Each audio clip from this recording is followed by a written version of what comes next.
A very warm welcome. We will start in a couple of minutes, although it's time. But I think we should give another 2 minutes or so. Should we? We should, right?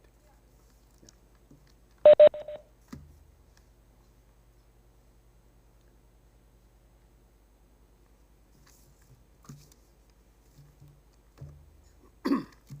Ladies and gentlemen, good afternoon again, and a very warm welcome to you on behalf of FICCI and IPTSE Academy. As we all know, intellectual property is the foundation of innovation for any economy. With India's youth constituting around 22% of the population, their early education on the importance of IP can greatly help build a sustainable future. A future where awareness and respect for IP rights would drive innovation and creativity in the country. IPTSE Academy is doing an excellent job of sensitizing the Indian youth about the increasing relevance of intellectual property through their IP Olympiad initiative. And FICCI is very pleased to be associated with this event today as the award partner. We are also extremely privileged to have amidst us several dignitaries from the government departments and ministries, as well as delegates from the corporate world who will be addressing us today. And later in the program, we are very fortunate to have the presence of Honorable Justice Prathiba Singh, who has very kindly agreed to grace the occasion as the chief guest. On behalf of FICCI and IPTSE Academy, once again, I thank you all for accepting our invitation. FICCI has been working intensively on various IP issues, be it in awareness generation, facilitating government-industry interactions, providing inputs to government on policy matters, addressing IP concerns of trading partners, and so on. And we have been very fortunate to have Mr. Maninder Chairman, FICCI IPR Committee, and former Deputy Director General, World Intellectual Property Organization, leading us and guiding us in our work. With this, I'd like to now invite Mr. Narinder Sabarwal, Chairman, FICCI IPR Committee, for his welcome and introductory remarks. He'll be addressing us virtually. Mr. Sabarwal, if you're online, you're welcome to give your remarks, sir.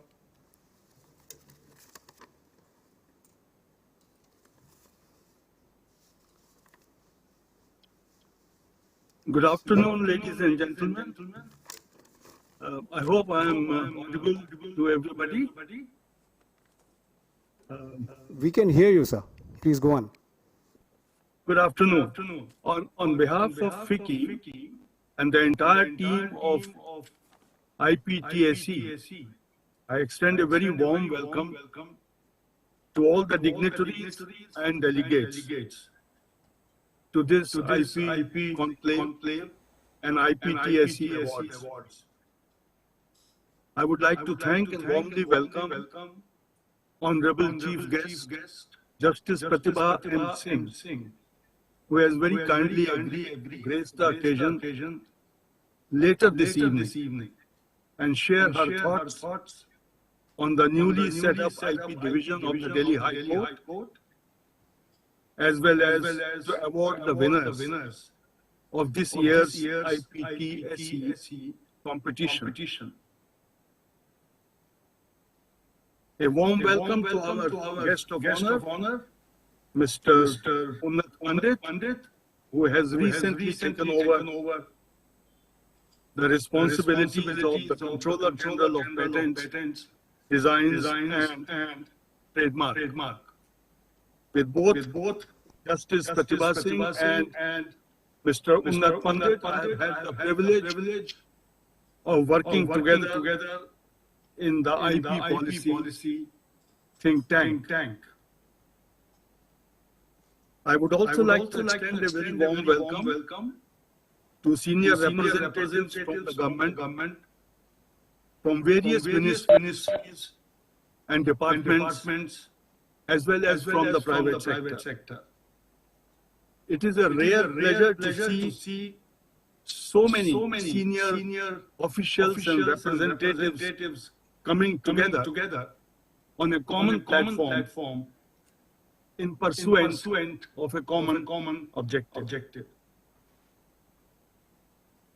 I also welcome the expert panelists who will be sharing their views and experiences with the participants later in the program today. The IPTSE initiative, since its launch in 2018, has been playing a valuable role in generating much needed awareness about IPRS among Indian youth, who are the country's valuable asset and innovators and entrepreneurs of tomorrow. I understand the countrywide IP Olympiads organized by IPTSE Academy over the years have seen participation of several thousand children, students, and other stakeholders. The significance of intellectual property as a foundation of innovation, research, and creativity, which form the core of a knowledge-based economy, hardly need emphasis. But India still has much ground to cover in order to become a world-class, innovative and creative nation. A possible reason for this could be the relative low level of awareness among youth and students about intellectual property rights. In a technology-driven world that rewards IPR in safeguarding their innovation and creations and the competitive edge that this provides for nation building, IPR play a crucial role. India's IPR policy in its objectives, especially objective 1 and 2, on creating awareness and generation of IPRs, rightly emphasizes the need to encourage and incentivize IP generation among students at all levels, and the use of awareness programs to inculcate an appreciation of the value of IP. In this regard, the Government of India's initiatives have played a commendable role, and they have significantly enhanced IP awareness and sensitivity in the country, including among the country's youth. In particular, GPIIT and CPAM have been doing an excellent job in spreading the innovation and IPR culture through its awareness and training programs among target groups like academic institutions, and improving the understanding of IPRs among the youth and other stakeholders.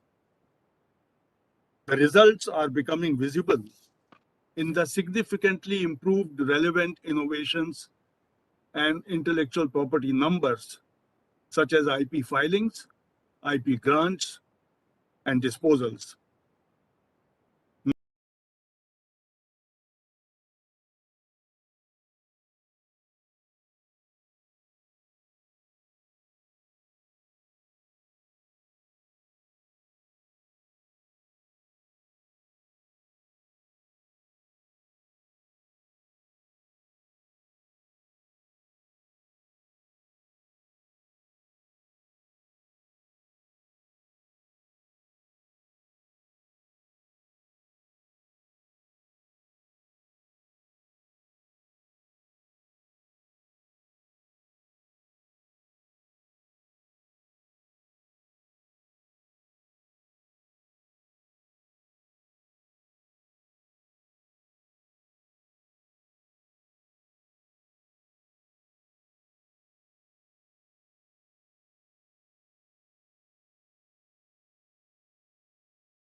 With flagship initiatives like Startup India, Digital India, and Make in India, enabling the development process, India's young generation will have a key role to play in the days to come in ushering India into high-tech led knowledge area. It is in this context that the theme for this year's World Intellectual Property Day, IP and Youth, Innovating for a Better Future, is particularly relevant for India. FICCI is delighted to join the important event today as the award partner.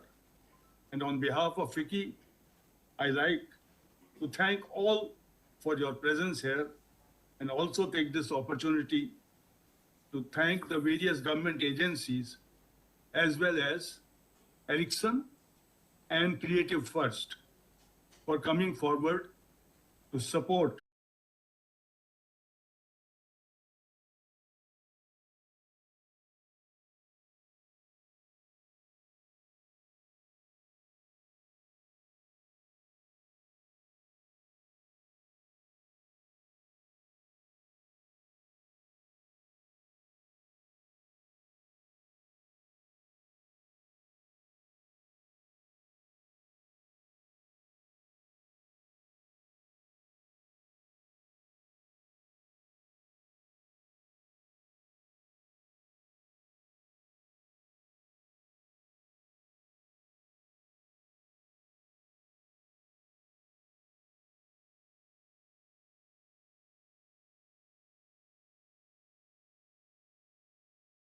Mrs. Agarwal for over this to you, initiative.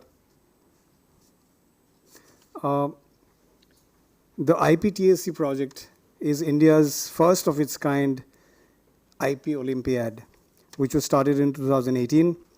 And it's been very encouraging to see that over 20,000 school, universities and university students, faculties, working professionals, and representatives of startups, etc., have participated and benefited from this initiative. I will now invite Mr. Saurav Sachdeva, Director, IPTSE Academy, for his remarks.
Dr. Sandeep Bansal, scientist, Inspire Manak, Ministry of Science and Technology. Mr. Dipankar Barkagati, Head IB Division, FICCI. Ms. Lohita Sujit, Senior Director, Copyright and Digital Economy, Motion Picture Association. Delegate and dear friends, thank you for joining us today at the 4th edition of IPTSE, Intellectual Property Talent Search Examination, and IB Conclave.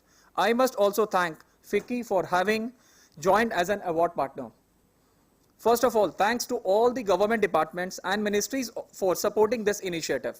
This not only boosts the confidence of aspirants of this Olympiad, but also the entire team that works behind making this initiative a big success. I would like to specifically call out the name of supporting bodies: All India Council of Technical Education, AICTE, Department of Science and Technology, Manak and Inspire initiative of Department of Science and Technology, CPAM, Department of Promotion for International and Internal Trade, DBIT, Ministry of Micro, Small and Medium Enterprises, MSME, Ministry of Information and Communication Technology, National Research Development Corporation, NRDC, iHub Gujarat, Punjab State Council for Science and Technology, PSCST, several educational institutions. As you all know, this initiative was launched in the year of 2018, and since then, 4 editions of this IP Olympiad have been successfully completed. Thanks to Ericsson for coming forward in supporting this initiative in enhancing IP literacy in the country. This year, 4,555 individuals have signed up for the 4th edition, and several hundreds took the examination. Further, there has been a jump of 700 times this year as against the 3rd edition.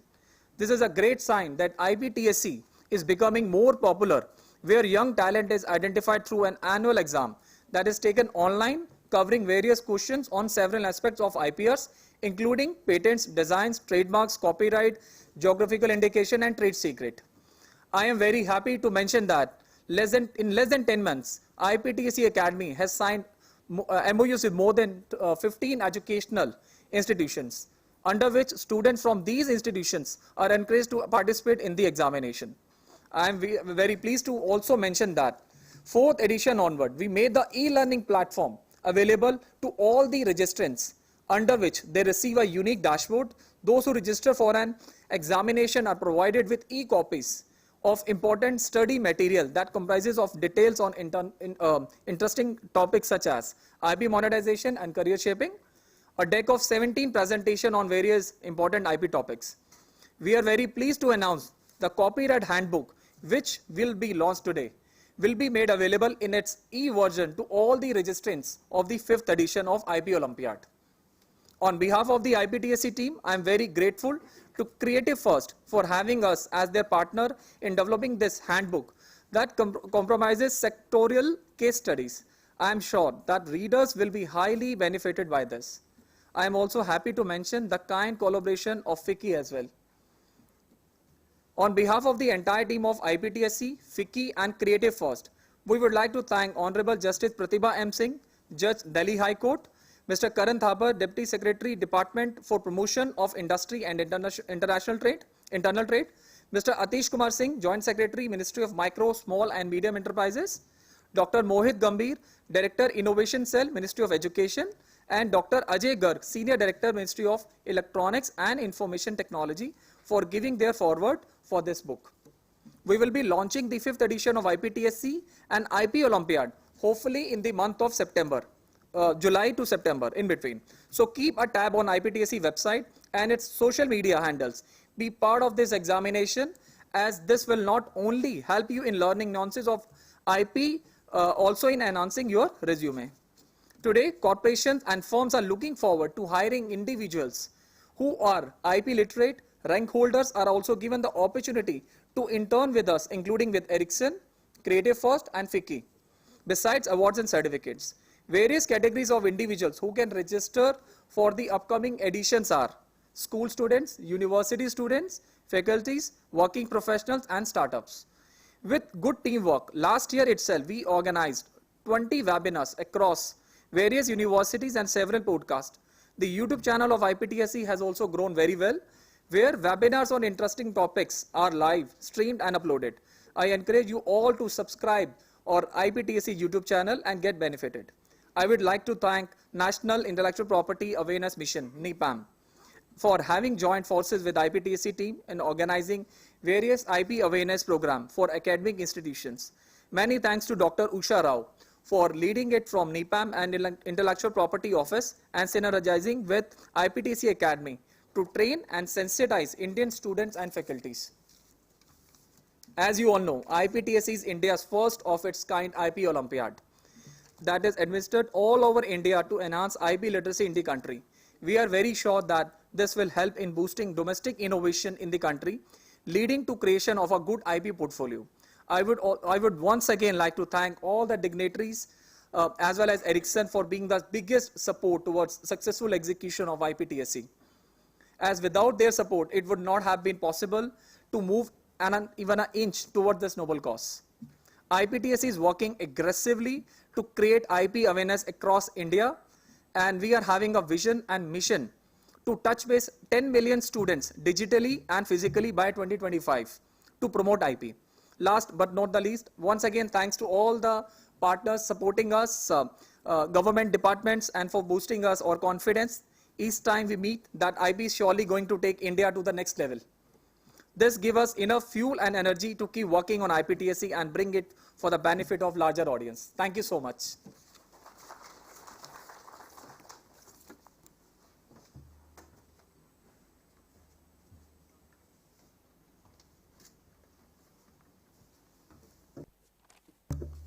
Thank you, Mr. Saurav, for those remarks on IPTSE project.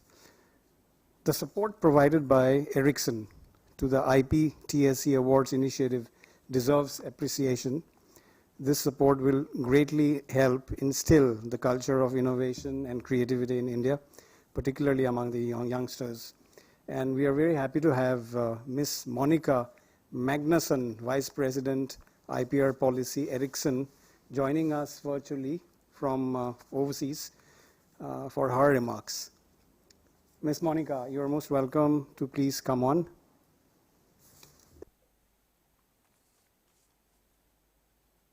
Hello, everyone. I'm trying to get my video working.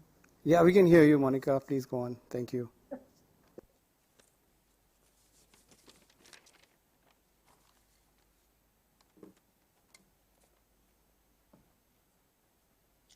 All right. Good afternoon, everyone.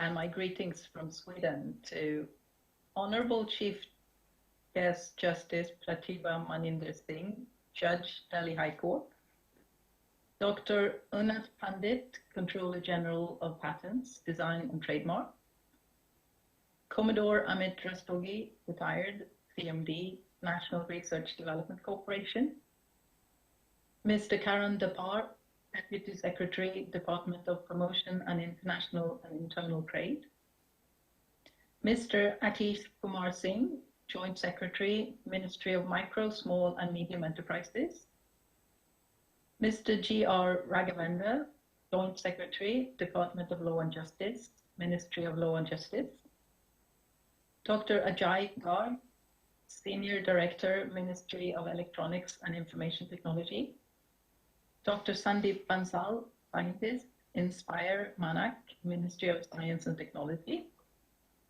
Dr. Mohit Gambhir, Director, Innovation Cell, Ministry of Education, Mr. Narendra Tabarwal, IPR Chair, FICCI, Mr. Dipankar Barkakati, Head IP Division of FICCI, Mr. Saurabh Sachdeva. Monica, I'm sorry Director to of interrupt, IPTSE. but could you please put your video on? We can't see you. It'll be I great tried, to see. but it doesn't work. It doesn't work like we did when we tested. All right. Go on then. Thank you. So I'm really, truly sorry, but there's not a lot of videos out on my looks. So I'm sure you'll be happy anyway. Delegates and dear friends, thank you for joining us today at the 4th edition of IPTSE and IP Conclave, which aims to bring together the brightest minds for acknowledging the growing importance of IPR in India. As you all know, IPTSE is India's first of its kind IP Olympiad that is administered to enhance IP literacy in the country. We are very sure that this will help in boosting domestic innovations in the country, leading to creation of a good IP portfolio. Ericsson as a company believes in innovation and creativity, and that's the very reason we support this initiative. We have over 60,000 patents and have been rewarded by several platforms of well repute for our innovation and leadership in R&D.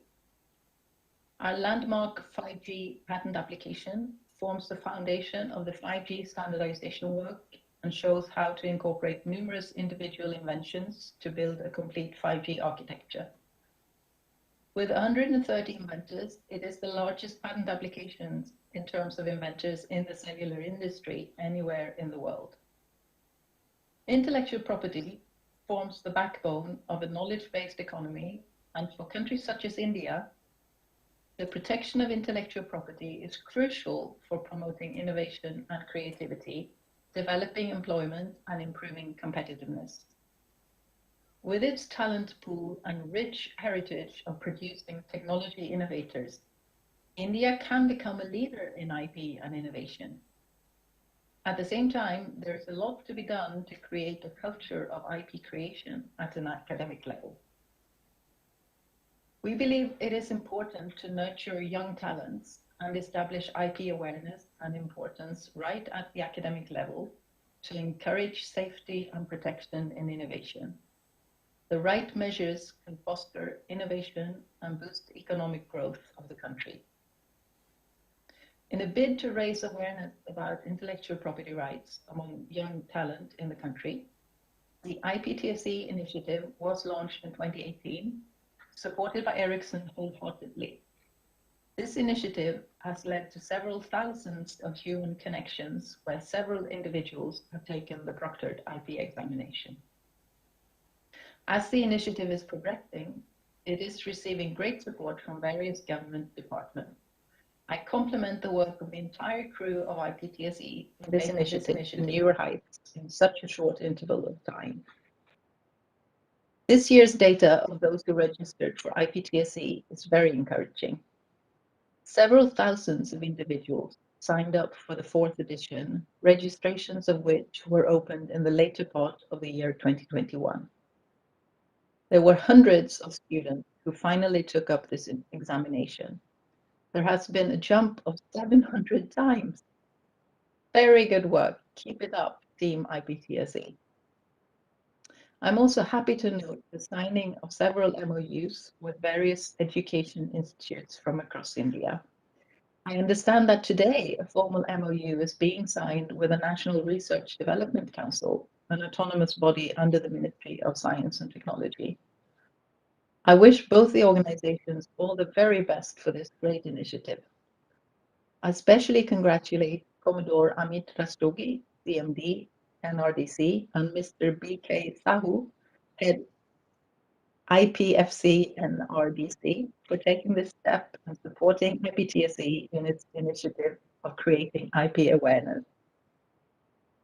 We are extremely happy to notice that there are several initiatives being undertaken for raising IP awareness and sensitizing work at schools, colleges, customs, judiciary, etc., resulting in an increase in domestic patent footprint.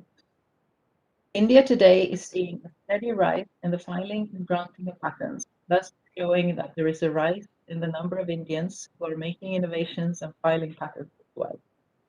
I must also congratulate the National Intellectual Property Awareness Mission, NIPAM, for having joined forces with the IPTSE team in organizing various IP awareness programs for academic institutions. I strongly believe that the IPTSE initiative has and will keep facilitating individuals in their career paths. For example, if you're looking at a career in law, knowledge of IPR will help you understand the more specific path you could take. If you're looking at a career in the media, you know how to protect the work you create. In addition to this, it can also help young people distinguish their profile early on and give them additional advantage over their peers. IPTSE 2022 will offer opportunities to school students, university students, law students who may or may not have prior knowledge of IPR, design and media students, and researchers. We hope to see more students understanding and utilizing IP and harnessing its power to innovate and create.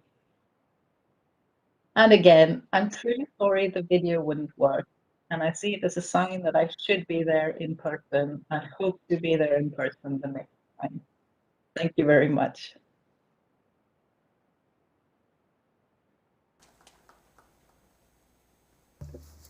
Thank you, Monica. We really hope you are able to visit India soon. And we come to the end of this welcome session, introductory session. I'll invite now Dr. Sheetal Chopra to come onto the stage and take over the next session. Thank you.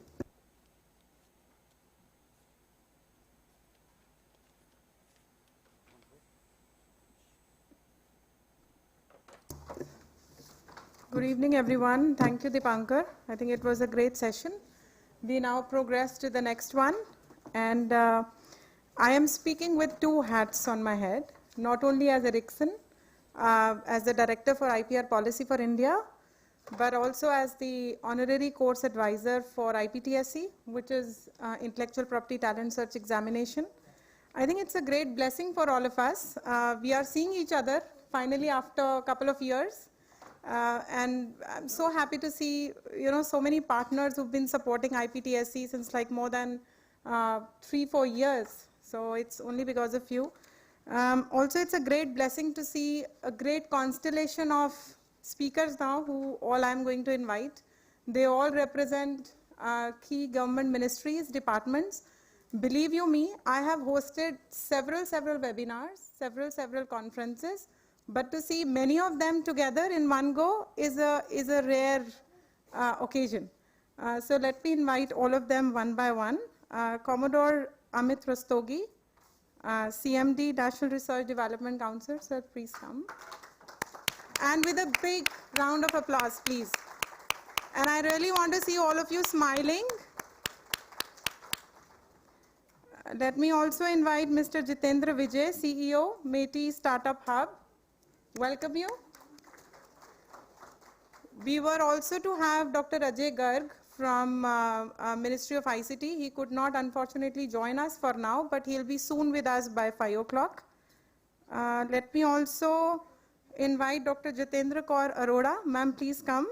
She is Executive Director, Punjab State Council for Science and Technology. Welcome you, ma'am. Dr. Mohit Gambhir is already there with us virtually. He is joining. He is right now not in India, but he has been kind enough to join all of us virtually. He is already there. Welcome, Mohit. Dr. Mohit, thanks so much for joining in.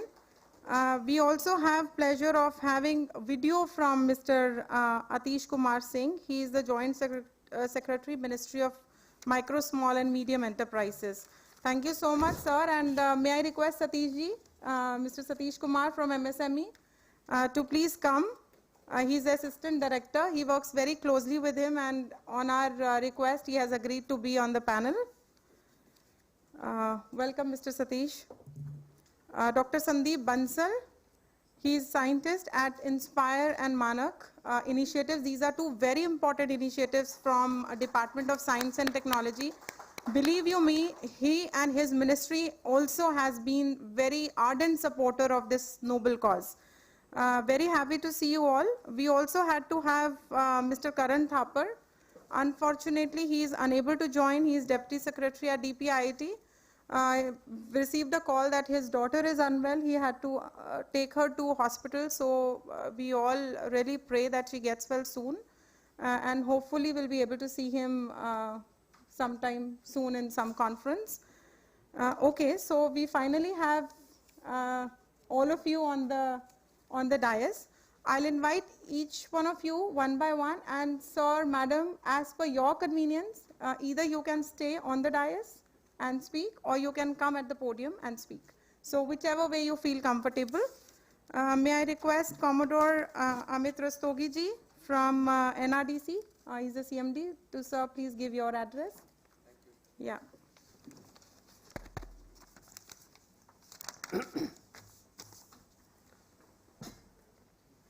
Very good evening to all present. Honorable Justice Prathiba Singh, Judge, Delhi High Court, Professor Unnat Singh, Controller General Patents, Design and Trademarks, Intellectual Property Office, distinguished IP intellectuals from various ministries, industries, academia, and R&D community.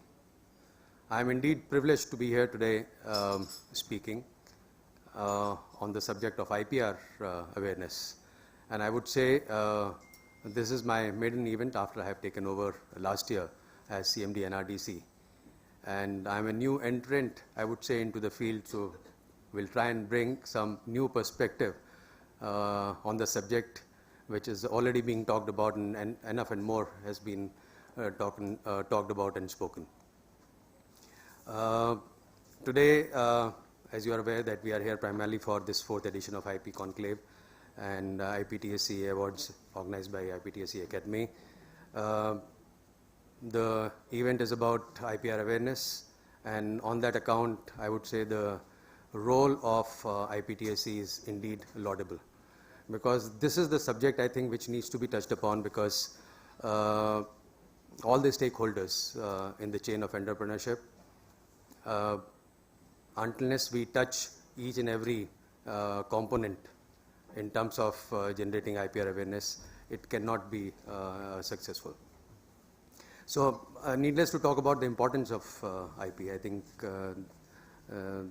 the intellectuals who are present here certainly are quite well aware of importance of IP. So I think, and we indeed acknowledge a role of a knowledge-driven economy or IP-driven economy. So importance is known, but how much of it is being put to practice, that's an issue. So certainly I think one of the speakers talked about, we talked about the statistics, the patent filing is on the rise. So it gives us a good feeling that I think the work what is being done is indeed showing results, but is it good enough? I think instead of patting our backs, we also need to introspect and look at as to what more possibly can be done in terms of increasing the IPR awareness. So what is that which needs to be done? I think there is a requirement of creation of a enabling ecosystem for IP. And because mere patent filing will not serve the purpose. There is a requirement to create an enabling ecosystem primarily for IP, and I think this subject is being touched upon by the government policies and also by the private entities to a large extent. So we also have heard about, and also we know the efforts which are being put in by the government. What are those? I think there are patent information center which have been established in almost all the states. There are IPFCs which are operating under Ministry of MSMEs, 36 of them. There are IPR chair which has been established in various universities primarily for IPR proliferation amongst academia. IP skill development program primarily for women scientists, and we indeed at NRDC we are indeed beneficiary of this exercise, where the skilled manpower, especially in the field of IP, is coming to the industry and also to an organization like us who is further improving or making this IPR awareness better. There are Kalam IP awareness program, and there are promotional programs of DSIR which are also executed through NRDC primarily for improving this IPR awareness. So despite all these efforts which are going into, so what is that which is lacking? Why are we still saying, because in all the communication and conversations which I've had with startups, MSMEs, I had a privilege to chair one of the sessions as part of this the summit under Ministry of MSME for MSMEs. Everyone is talking about that there is a lack of awareness. We are not aware of the policies, we are not aware of the facilities which are available. So despite all this, it means there is some disconnect, and I think which needs to be sort of touched upon. The IPR mindset, I think, is something which needs to be created. There is a requirement for an IPR culture. So when we talk about IPR culture, does it happen when a person passes out of the college and he ideates and he wants to start his, he become an entrepreneur? Can that IPR culture come about then at that stage, or should it happen much before? So I think there is a requirement to reach out, and on that account I would commend the job of role of IPTSE, wherein you are reaching out to schools. Because unless we create a culture of IPR right from the student level and then handhold them and see to it that when they grow up and they get those professional inputs and they are ready to commence with a startup, they have this input in them. So it means they take this subject of IP very consciously and they don't take it as a hindrance. So that is why there is a requirement of creating an IPR culture. We have also seen that in our own country and our setup, we find that IPR is generally seen to be R&D centric. We feel that this is a job, or the patents are required to be filed only by the R&D community. But I think this myth has to burst, wherein even almost in every field, people need to touch upon this subject of IP, and they must capitalize on IP and IP monetization. Then lack of avenues for IP monetization. Then though we have Control General Patents here, but I think this is also what I've heard from in a couple of forums, and also a bit of pain point amongst startup and MSMEs, that it takes time. But today we are in a system wherein the passports or driving license used to take, there was sufficient effort had to be put in. But today you just walk in and walk out, and by next day you have the passport in your hand. So I think that's the kind of service what everyone is looking at. I understand that in this there is a due diligence which is required to be done. There is a process which is involved. But how can we make the process simpler and better so that the beneficiary, and I would say in this case the entrepreneurs, gets benefited of this improvement in processes, in terms of when we say that something can be done towards ease of doing business in this regard. Then lack of confidence on, I think, conflict resolution mechanism on infringement. Some kind of, I think, some work has to be done primarily to get the confidence of the people, because they feel that if I am putting an effort primarily for IPR filing, at the end of it, I am spending money, I am spending time, but should there be a conflict or there an infringement, do I have a sufficient system in place which will bail me out from that kind of situation? So food for thought primarily on that. So I talked about, I think, the aspects which are, I think, lacking or which needs to be touched upon. So what are the options for entrepreneurship-driven IP culture? As I had mentioned earlier, that I think we can get into that Catch Them Young scheme. It means right in the school itself. A simple thing like someone writes a poem, narrates it, and he gets a reward. It is nothing but IP monetization, which happens.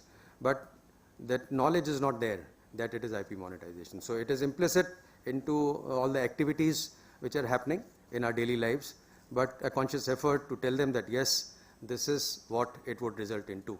It is your property, and it can fetch you rewards to at this level, and if you continue with this effort, subsequently I think it will fetch you much more. So that will also help in creating I think the IP culture what we are looking at. Reduction in time for grant of patent, simplification of process, I think I talked about, and it's a good forum. I have captive audience to talk about some of the activities which are happening at Nrdc, primarily in support of I think IPR awareness and IPR proliferation amongst, I would say, the startups and MSMEs. So we provide basically patent assistance schemes on behalf of Government of India. IPR portfolio management is undertaken primarily in consultancy mode for entrepreneurs and also for private entities. We also manage incubators, one in Bangalore, another one is in IMT Bhubaneswar, and the recent one at our headquarters at Delhi. So there we provide IPR assistance to all incubators. IPR workshops are conducted for startups and MSMEs and academia. There are two important programs which are being run and again managed by Nrdc on behalf of Government of India. One is that seed funding, wherein we help technology commercialization, and TDVC is a technology development, validation and commercialization program. In this we help scaling up of technology from TRL 2 to 4 to 6 to 8. So it is nothing but we help IP monetization. So it is not about patent filing. It is also about seeing to it that one gets the fruit of the effort what is being put, so in terms of IP monetization. So those are the activities which are presently happening. So NRDC is quite geared up for taking on this particular role of IPR promotion commercialization. We carry a legacy of 69 years, established in 1953. Enough of I would say, the strength in terms of the human resources available with us. It's a question of how we can contribute towards this noble cause, which is presently being given that kind of impetus from all of us. So lastly, I would like to thank the organizers, IPTSE Academy, for having invited Nrdc to be part of this forum and to share our views. Thank you very much. Thanks IPTSE and FICCI for inviting us over for this event. Thank you. Thank you so much, Amitji. This has been the great address. I think one key point that I have noted down is the enabling IP ecosystem through skilled IP manpower with the right IP mindset. So I think that's the key take for even the PR people who are sitting out there who've been looking out for all the quotes. So here is one that goes out for you. We have good set of speakers going ahead, and if you don't mind, may I just request 3 minutes each would be the great thing, so that we are able to adhere to the timings. May I request Mr. Jitendra Vijay to please speak up? You want to come here? Sure. Come. You had a little stepping stool. Good evening, everyone. I guess you can hear me now, right? Yeah, we have done a lot of webinars sitting down, so getting a chance to stand and actually talk to people in a physical setting is always very exciting now. So congratulations to IPTSE, FICCI for organizing this event and having the experts here, and especially having our Chief Guest, Honorable Justice Prathiba Singh, Judge, Delhi High Court, and Professor Unnat from the Patent Office here. It's great to have the leaders of the ecosystem as experts, because that really adds value to what we are trying to do. Now, but if I take a step back, so I'll couch it, I'll try to keep it 3 minutes, try hard. So 3 things I want to touch on. One is, we are not here to talk about IP opportunities, right? We are here to talk about IP rights. Now, if something is a right, then why is it so hard for us to actually convince the stakeholders and beneficiaries to treat it like a right, right? We worry about our property rights. We'll protect our property with our life. We'll protect our FD and bank balance till till the cows come home. Why don't we worry about our intellectual property? That is not only a legal right, but also a normative right, if you think about it, because we are inherently born with our intellect, and what we learn over our lifetime is something that is purely and truly our own. Now, maybe because we are a developing country status, because we have to fight to survive and earn our meal every single day, and in our last 75 years of journey, where we have come is quite remarkable. But if we start thinking about it, it's a right, it's not an opportunity. And now when we couch it in the national dialogue, as our Honorable Prime Minister says, Atmanirbhar Bharat. What does Atmanirbhar means, right? It's about being able to do your own thing yourself and depending on your own people and your product and your companies to deliver the livelihood values and the quality of life that you aspire for. And IP ownership is that, right? Because it not only allows you to capture market share today, but it also allows you to capture the opportunity share for tomorrow. What may not be necessary for you as a company today will definitely protect your product portfolio down the road.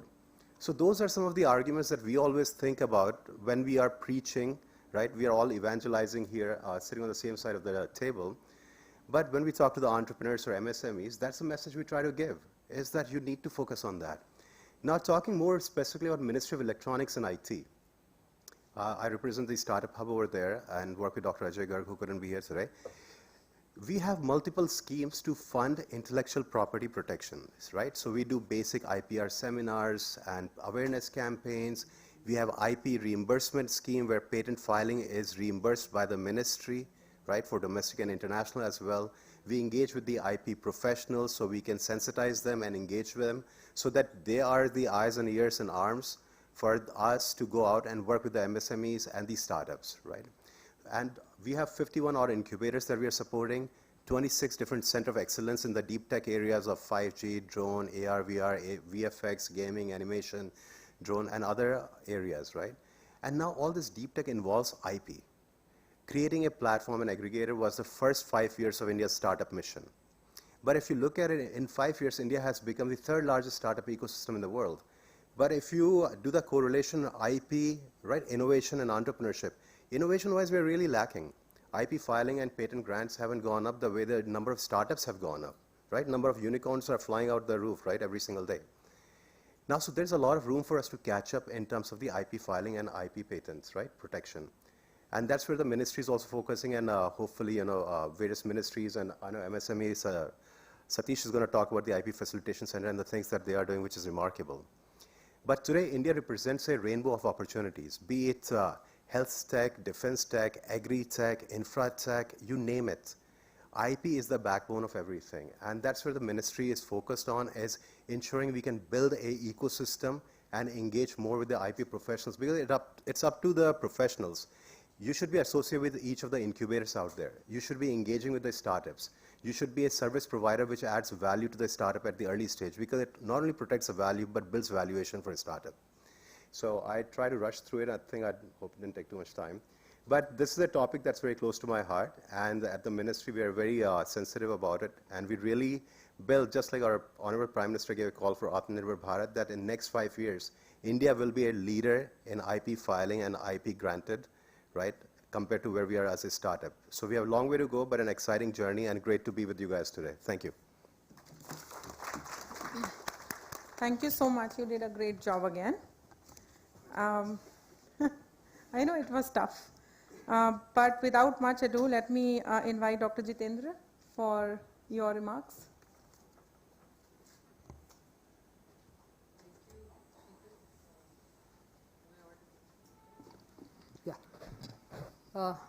So congratulations to IPTSE team. I think the way you're contributing to Atmanirbharta of the country, it's an unparalleled, I would say, initiative from your side. Good, you said 3 minutes. So let's see, what new can be brought on this table here. So just want to share that. What we are doing, for example, in a state, since FICCI is partnering for this event, I would like to quickly share 1 or 2 examples of how, if you showcase what value IP brings to industry, to a small entrepreneur, how it changes the game in a state. So one example that readily comes to my mind is that a new technology, energy efficient technology for brick kilns was developed in Punjab. In fact, my team worked on it. And it's only within last 3 to 4 years that the technology, we filed for patent for that. And the technology has been adopted by 900 brick kilns.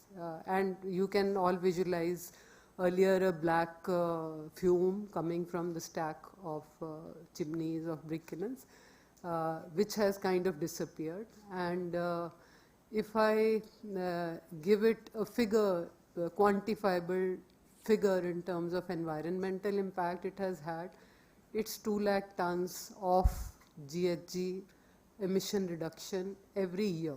And if I quantify in terms of benefit that accrues to industry, if the industry understood the value of this IP and invested in it, every industry had to invest about 20 to 50 lakhs for bringing this change from the conventional technology to this energy efficient technology. But the value it brought is that within 1.5 years the value gets recovered.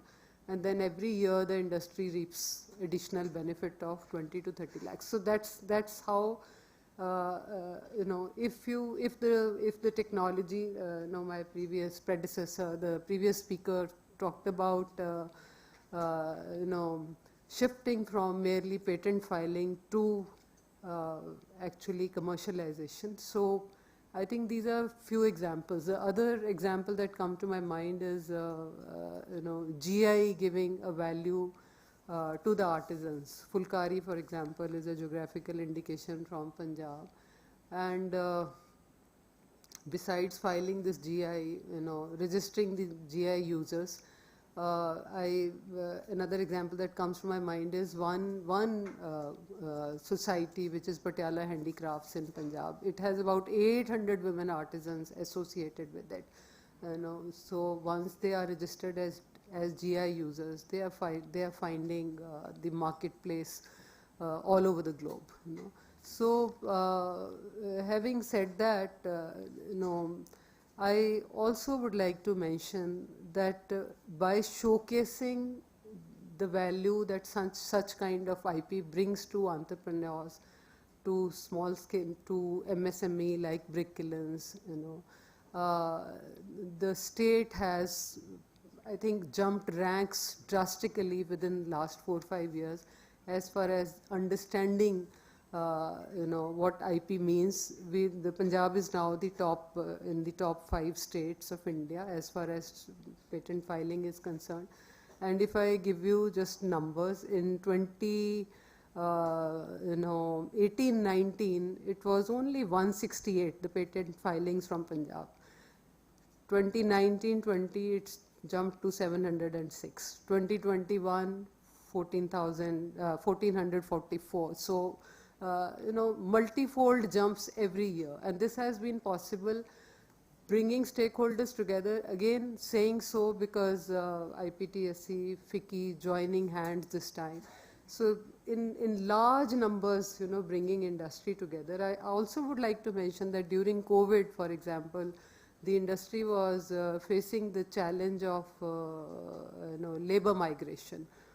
So Department of Science and Technology, Government of India knew that this is the change this technology in brick kilns has brought forward. So they wanted us to carry out extensive online upskilling of workers so that the industry could survive, could manage with lesser workforce as well.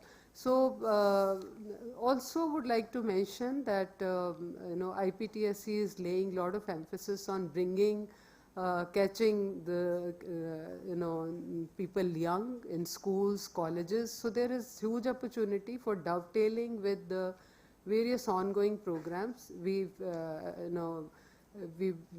had MOU with IPTSE as well, but would like to urge IPTSE team to leverage the opportunities. Like yesterday I was in an event of Bureau of Indian Standards.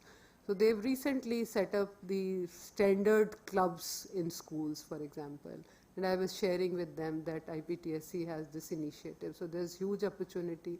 The Ministry of Environment has eco clubs. We in Punjab only have 250 eco clubs in every district, so 5,500 in total in Punjab. So taking IP along with the other, knowledge percolation drives could be a big game changer to my mind. Thank you, Sheetal, for having me here. I think I could conclude within 3 or 4 minutes. Yeah, thank you, Yeah, thank you so much. Thanks a lot, ma'am. I think you said it very right. We don't have yet as many Indian case stories to showcase. I think जब हम भी बच्चे थे और ये जो science की किताबें हम पढ़ते हैं, usually it's Marie Curie that comes as an inventor, only lady inventor, right? We don't see many such Indian success stories in our own textbooks. So it's a great input that you've given. I think we need to build more for the syllabus, for the upcoming syllabus. Thank you so much, ma'am. So proceeding further, we have Dr. Mohit Gavir. Dr. Mohit, are you there with us still? Can you hear us? I'm there, and I believe I'm audible. Yes, audible. Thank you so much, Sheetal, and I'd like to welcome Honorable Justice Prathiba Singh ji and Dr. Unnat Pandit, Controller General of Patent Division of India. I'm sure things are going really good in India. My predecessors and the speakers earlier there, they have mentioned about IP and IP teaching in courses. I believe there is some lag, so I will be speaking with some delay. And that's the reason even Monica's voice was getting echoed. I hope that would be fine. So bringing in few programs from Ministry of Education. What we have done in past 2-3 years, a lot of institution innovation councils they have been established. By the time I'm talking to you, we have 3,000 of them. These IICs are being formed to facilitate IP, tech transfer, entrepreneurship, design thinking, cognitive skills, creative thinking, and all these kind of mechanisms which we felt they are missing from the primarily education system. And in past 2 to 3 years, it has been wonderful kind of a journey where we formed more than, we have established these 3,000 IICs. We have trained more than 10,000 teachers as innovation ambassadors, and they are in a way trained on all these various aspects, like what is B plan, boot camp, entrepreneurship, tech transfers, IP, when to file, when not to file, everything we have disseminated. And many of the dignitaries sitting out there, they have contributed immensely in that. That was one. Another thing I would like also to share with the audiences and even my fellow speakers. It's being told that we need to have a lot more information dissemination and awareness. So I like, as others they echoed, I would like to echo in the very same manner. We cannot reach that the goal of our Honorable Prime Minister or the objective he has mentioned, the $5 trillion economy, until and unless हम अपनी बौद्धिक संपदा का संचार संशील नहीं करेंगे. If we are not protecting our own IP rights, we will not be able to reach, or I must say IP is one of the way to act as a catalyst to reach towards the goal of $5 trillion economy. Having said that, again, now as Jatinder ma'am was mentioning about schools, so we are announcing like school innovation councils where already I believe it's been done through that design thinking course has been coming into schools. So it is like I always say, sochega India, tabhi to IP karayega India, right? So if we are able to think aloud, we are able to develop that thought process, that quotient, innovation quotient in our students and in the schools. It's a place where knowledge is pretty raw, where there are no boundaries. They are not confined with so many things that whether it can be done in this way or another way. And like Sheetal mentioned, I can very quickly tell that my youngest daughter, she is of 11 years old and she already has a patent published. So this is the way, things are changing in the country. People are moving in. Many aspects are moving in further. Another program, which again, we are working under the, or along with the guidance of Professor Unnat, Nrdc's Professor. We do have Maniji with us, and Nrdc's representative, Dr. Vijay Sahu is there with us. So along with the guidance and collaboration, we have launched a program named Kapila, that is CLAM program of IP awareness and literacy. And under that program, we are surging ahead with a goal of getting 10,000 applications filed from academia in our country.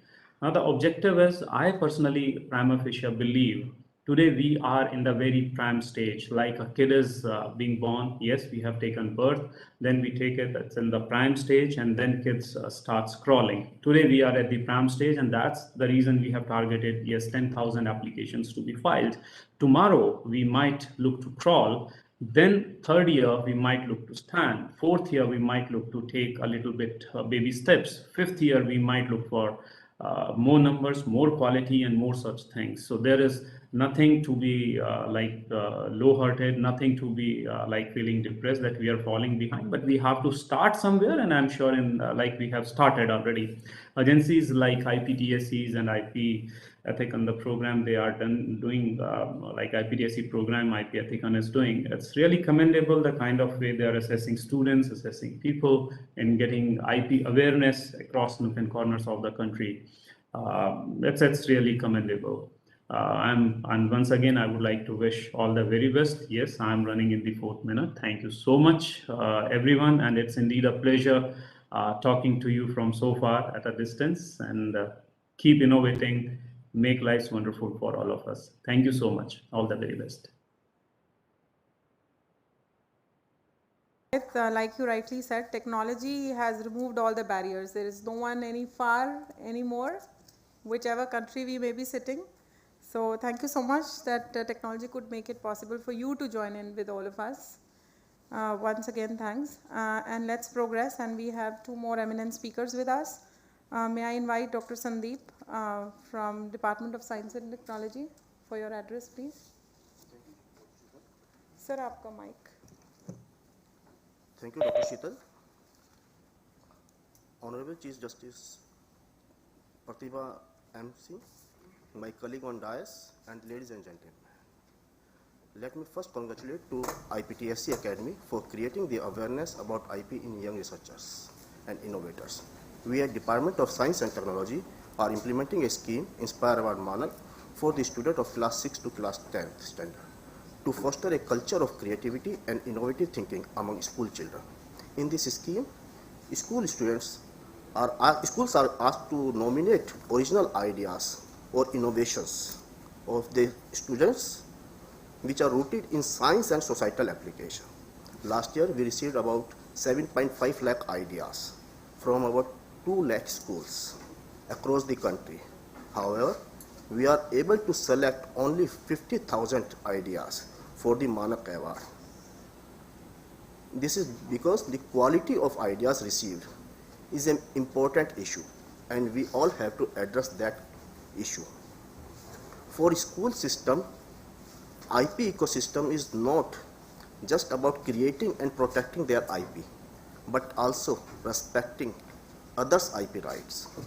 The student must follow proper authorization and licensing agreement for using any intellectual property and strictly follow the terms of use.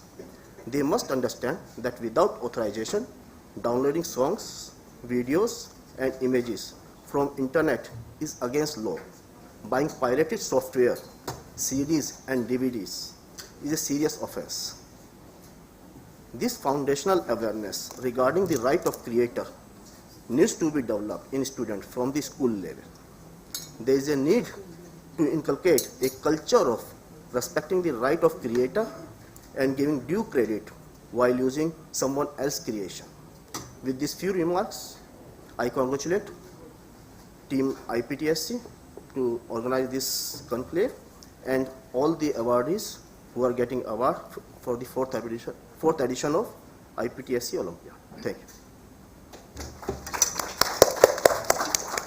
Thank you so much, sir. And I can definitely say that presence of all of you has really increased the confidence of all the winners. So thanks for coming and for your very brief but excellent remarks. May I request Mr. Satish to speak on behalf of MSME? Would it be over? Do you want the video to play? I mean, I'm sorry, didn't want to put you on a spot, actually, but lack of time. So if you want to play video, otherwise I can speak. Yeah, please. I think if you can speak briefly. So thank you, Dr. Sheetal, for giving this opportunity. First of all, so I'll just take this opportunity and take the word of Dr. Mohit Gambhir, like he said about how this IP is important to reach this target of $5 trillion economy. And before me, my friend Jitendra has also mentioned about the vision of Honorable Prime Minister about Atmanirbhar Bharat and how these MSMEs are important pillar to contribute to this vision of Atmanirbhar Bharat and initiatives like reaching this target of $5 trillion economy. So if we're looking at this India's pre-industrialization phase, where we are more inclined, we are more having like labor-intensive technologies, which are having very little productive capacity to contribute to that much to the economy. Then we globalized in 90s, we got this, this period is called globalization, we open up economy. And in that period, we also, more concentrate on developing more like technologies, more kind of, capital intensive techniques. which are also giving, like, we accelerate our growth, our production processes, but still we are not reaching to that target. It is also having some limited productive capacity. Now this is the completely phase of where the assets, the phase of invisible assets, intangible assets. These are the assets which can contribute hugely to the economy. If, for example, if you're taking the world leading economies like USA, with around $23 trillion economy, the size of economy is about $23 economy.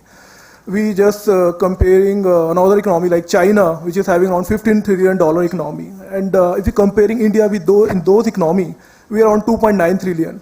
So still there is a long path which needs to be covered. So very rightly said by Dr. Mohit Gambhir, like these IP assets are these important, very, very essential element which can contribute to, reach this target. So a few years back, I just recall this vision of our Honorable Prime Minister, like by 2024, we will reach to this target of $5 trillion economy. Definitely it will be a little difficult for us because due to this COVID kind of situation. But this IP is gonna completely game changer for this, contributing to this $5 trillion economic target. So here at the Ministry of MSME, like since 2008, we are supporting these IP initiatives, these IP programs for the MSMEs. We have a scheme. So I just take this opportunity to announce that last month only, we have announced our innovation policy, which is basically a combination of incubation support, design support, and IP support. So basically, as a CMD, Nrdc has also mentioned, Vijay has also mentioned about in MSME, we are setting up IP facilitation center. As of now, we have 88 IP facilitation center, which have been set up at various reputed institutions like industrial chambers, universities. We are also, giving these centers to R&D institutions and institutions like Nrdc is there. So these institutions, these IPFCs are nodal point of contact, which are nurturing all IP need of the industry. Like any startup, any MSME, any kind of innovator can come to us. And whatever IP-related queries, IP-related things they required, they can approach to the center. So like whether they are at the pre-IP filing stage, where they required some kind of advisory, they required some kind of consultation, they don't know how to go ahead with their ideas, so they can approach to the center. They want to file their IP application. Here this IPFC is providing all kind of drafting support, all kind of application being filed. They are also representing these applicants on behalf of at these patent office, trademark registry on behalf of the applicant. Also supporting in the last stage, the commercialization. When they are looking for the commercialization, they are providing all kind of valuation services, doing all kind of contracts on behalf of these applicants. And from idea to commercialization, these are the single point of contact where these industry, these students can approach. So as of now, we had set up 88 IP facilitation center. Apart from that, in the ministry, we have also having a reimbursement policy. So any kind of IP you being granted, like you are having, MSMEs are having trademark registration. For that, per class of trademark, we are reimbursing up to 10,000 rupees. For patent registration, if it is an Indian patent, we are giving up to 1 lakh rupees. For foreign patent registration, we are giving up to 5 lakh rupees. For design registration, we are giving 15,000. For geographical indication registration, we are giving up to 2 lakh rupees. So these kind of financial supports are also available from the Ministry of MSME side, apart from these IPFCs. So these are the major areas where we are focusing and contributing to this IP ecosystem. So we are having shortest time. So taking this word, I just thanks to Dr. Sheetal, Creative IP, Creative First team, IPTSE team, and FICCI for giving this opportunity. So thank you so much. Thank you so much, Satishji. You all have done great work, and I'm really sorry. 3 minutes is definitely a tough task, and you've all passed in this competitive thing. Thank you so much, and to all of you. And I would now request that we progress to the next one, and request all of you to please have your seat there. Photo session.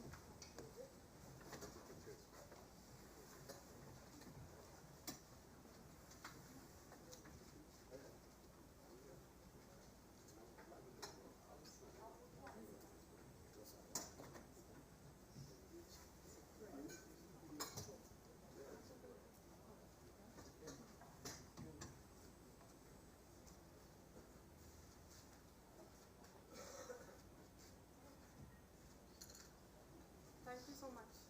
Thanks.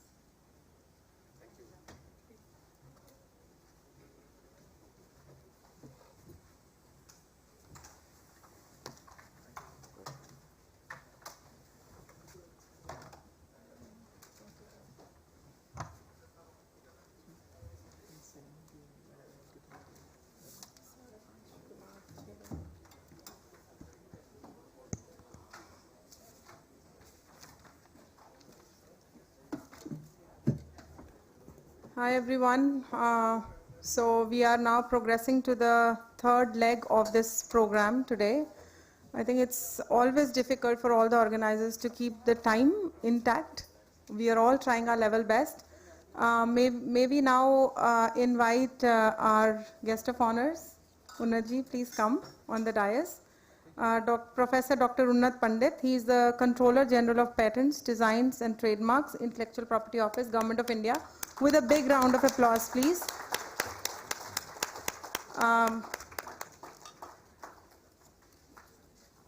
All right. May I request Dipankar from FICCI to please felicitate Sir. Saurabh, you are also requested from IPTSE to please felicitate him.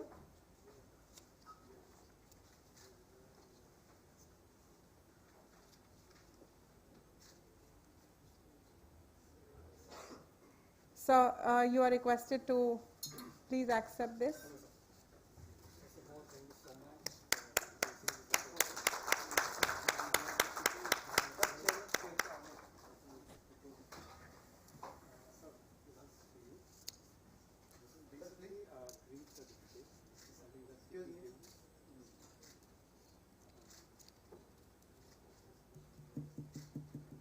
Thank you.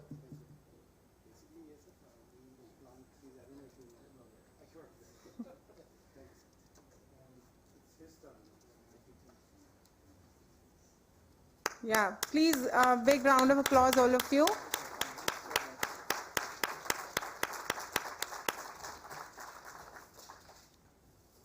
Thank you so much, Dipankar. Thank you so much, Saurabh.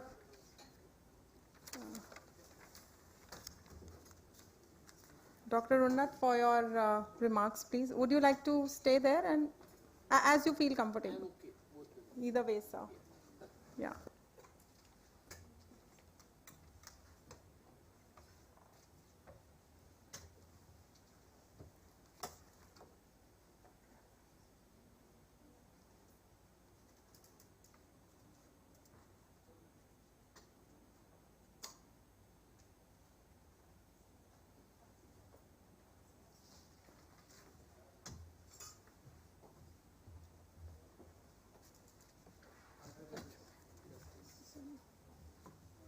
Can you hear me? Yeah. Honorable Justice Prathiba Singh ji, Honorable Shri Raghavendra ji, my dear friends, colleagues, IPTSE team, FICCI team. Today is the day wherein we are recognizing the future of India. We are recognizing such a creative talent, and in a phase-wise manner, we have identified this talent. The fourth IPTSE award, which has emerged as one of the iconic event in the country, where we are identifying the future inventors, creators. And in true sense, which is mentioned here, the Creative India, Innovative India, which we have coined in the National IPR policy. At that point in time, this was a slogan, and now this is a reality. We are recognizing the talent. We all want country to achieve the 5 trillion economic target, and this economic target, without IP, without innovation, without the knowledge-driven economy, is next to impossible. Or it is essential. Let me just say that to enable this, and who is going to enable? My dear friends who are watching this in a virtual platform, who have participated in this IPTSE round. And few of them have got the award or got the recognition, but you all are equally talented people. There might be few people who got the recognition. That's a part of a process. That's not the end destination. End destination is going to be decided by you all. You are the people who are going to enable this country in this knowledge economy. You are going to build the future of a new India. Rather than that, you are going to realize the dream, how you want the new India should be. And that's going to get enabled through your journey now onwards. IPTSE awardee and the other participants have this big responsibility on their shoulder, bringing the country towards a Vishwa Gurutva. We all want that India should be leader in this knowledge economy. And who is going to take this responsibility? All these school-going participants who have participated in this IPTSE and have done some creation. I was also in my previous role in Niti Aayog, I have seen the Atal Tinkering Labs. Now, more than 8,000 ATLs are already the reality in the country, and so many thousands of and lakhs of students are utilizing this innovation lab. They are also equally going to enable this journey. Awareness of intellectual property is necessary for making any successful economy, and this kind of an event is giving the opportunity to the next generation, especially when the generation is tech savvy and innovation savvy. So it is important that we judge them on the same parameter, and this IPTSE is providing this opportunity to showcase their talent, their knowledge and their experience in dealing with the technology.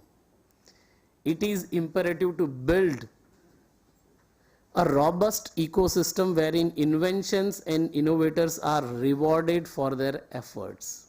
And this is part of a process. But major challenge is, friends, you are going to design new inventions which are going to translate into the innovation. Now I would like to make an appeal to you. I would like you to focus on the challenges wherein India is facing the grassroots level issues. Like on SDGs, world is looking for the creative and innovative solutions. Can you focus on this? I'm sure if you are going to focus, you will one day design a new technology, new invention which can address the SDG challenges. And that is the future. That's the future challenge which world is looking the next generation to design a solution for. And all the IPTSE participant, ATL students need to focus on this. You have realized this Creative India, Innovative India slogan into the reality. Now we want this reality to be realized by the society also. And you have this responsibility on your shoulder. Time for all of us to create something new. So many people, so many students, student inventor are also applying for the patent. Mohit ji has mentioned about his daughter, but ATL students are equally filing such patents, and there are a few hundred students in the country who are inventing with the focus on creating something new, IP for that. IP process, my dear friend Amit ji has mentioned it is a challenge. Yes, it's a challenge, but I am also finding a solution how we can expedite it. But definitely he has, I must appreciate and thank that he has given me some new idea, Amit ji, that how I can optimize the process. Of course, I don't have any machine which you have mentioned, wherein from one end somebody can apply, on other end somebody can get the recognition. No, that's not possible. But yes, technology has enabling and optimizing scope, and will definitely take up this challenge on my part through this event, that how we can optimize the process and minimize the granting time and recognize the true and genuine inventions, IP as per the provisions of the Act in India. That's the limitation wherein we genuinely believe that all inventions and innovations are important, but we can only recognize which are meeting the provisions as per the Indian Act. This is something which is a time wherein the process, the challenges which is put forward to all the IPTSE participant, now goal is on your shoulder, challenge is on your shoulder to achieve it. And I am sure this recognition is a part of, again, a formality, but this is something which is enabling you to the next level. And I think, I'm sure you are going to achieve the next level also. With these words, I think we can save some time. I can pause myself. Thank you very much for giving me the opportunity to share some of my thoughts here. Thank you so much, sir. And on behalf of all of us, many congratulations to you for your new position. And we really look forward to you and the entire IP office to enhance more strengthen the IP ecosystem in the country. Definitely. So we all will joining make it in. together, will improve. Yeah, Your sure. suggestions are equally important, and I am open to the suggestion also. You can send me email. We can also have the interaction, so that we all together can make the new IP regime for our country. Sure. Thank you. I think, sir, one more request. You've seen many ministries and departments supporting the initiative. It will be great to see more speakers coming from IP office to interact with students. We and have a collaborating with IPTSE we have a wonderful initiatives. event planned as a NIPAM, and we have thought that more than 10 lakh students can directly acquire the IP awareness, and more than 6 lakh students have already achieved the certification, and then they have been part of this IP awareness drive, and many more to come. This is such a small number when I compare with the overall population. We can achieve many more. Yes, this is a beginning. This is a start of this entire drive, and we all can make a reality by having a few lakh patents filed in India. We have just surpassed the domestic filing, but frankly I am not satisfied with this. We have a true potential to achieve many more. And I think this kind of a young inventors will make this as a reality for us. Right. Thank you so much, sir. Like everyone says, sabka saath, sabka vikas. Ji, bilkul. We look forward to more collaborations. Thank you so much, sir, Ji, for thank you. coming in Thank here. you. Yeah. May I request somebody from FICCI to please pick up his, yeah. Devesh, can you please assist and request sir to be here? Yeah. Okay, so I'll just go there on the.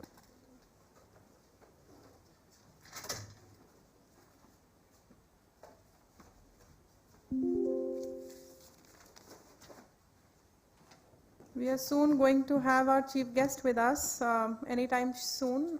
Okay, she's there. With a great round of applause for her.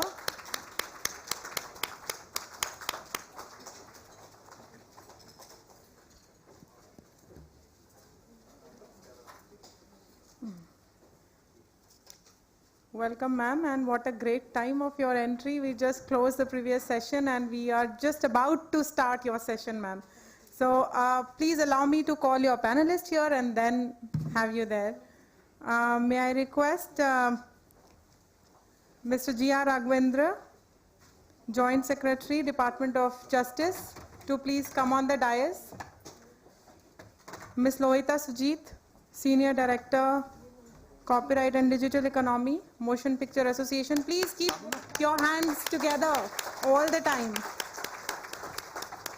Dr. B.K. Sahu, Head IPFC, Nrdc. May I please request the panelists to please take your seat. Ma'am, with your permission, may I now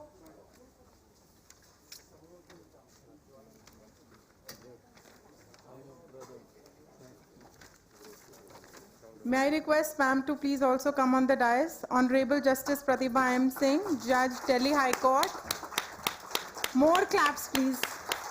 Show your enthusiasm. They've all come all the way from so far places just for all of you. At least greet them with claps, right?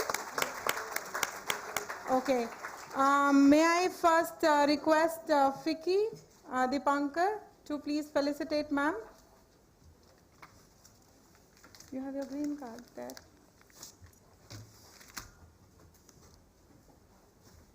Oh my God. Thank you so much. Good. Thank you so much. Saurabh, may I request you also from IPTSE team on behalf of your entire crew to also felicitate ma'am. Thank you, Saurabh. Thank you.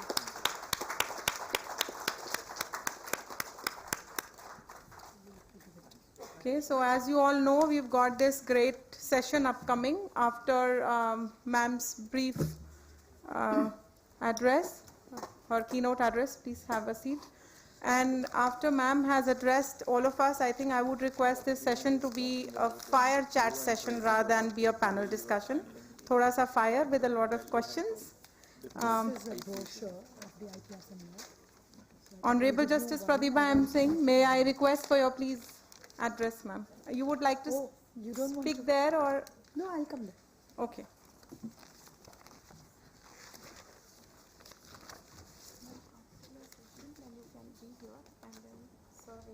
Okay, no problem. No.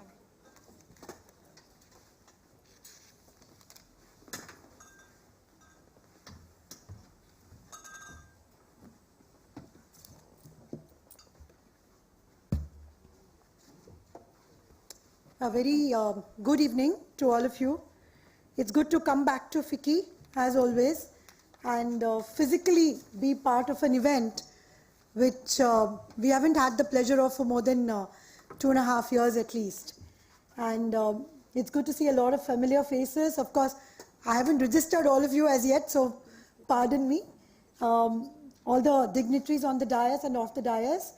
The new Controller General, Mr. Pandit, I can see Malti ma'am here, Dipankar, all the familiar faces.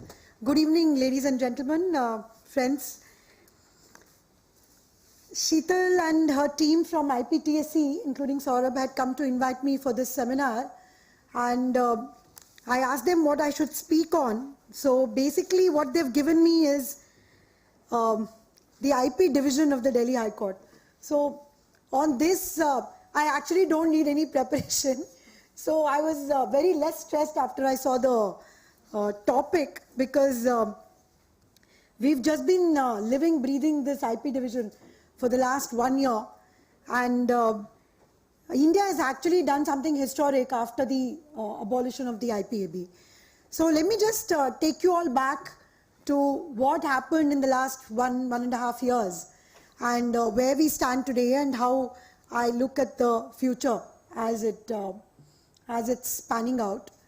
So as you all know, there are a lot of youngsters in the hall. Maybe they do or do not know about how this whole thing has come about.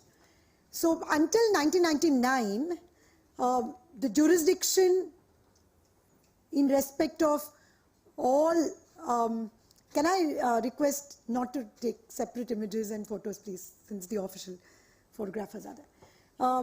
The jurisdiction in respect of patents, trademarks, copyrights, etc., not copyright, patent, trademarks and other IP, was always with the High Court in respect of appeals and original proceedings for cancellation and such other miscellaneous matters including writs, etc.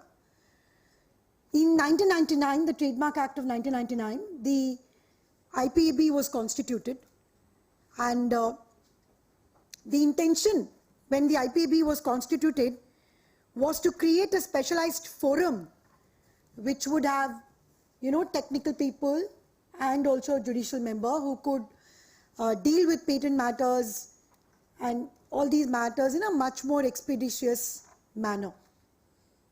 Between the said IPAB got notified sometime in September of 2003, and between 2003 till 2021, that's about 18 to 19 years, we saw the IPAB functioning. It had some very good periods when it functioned under Justice Prabha Sridevan, or even at the end by Justice Manmohan Singh, and for some time before Justice Basha, Justice Ansari.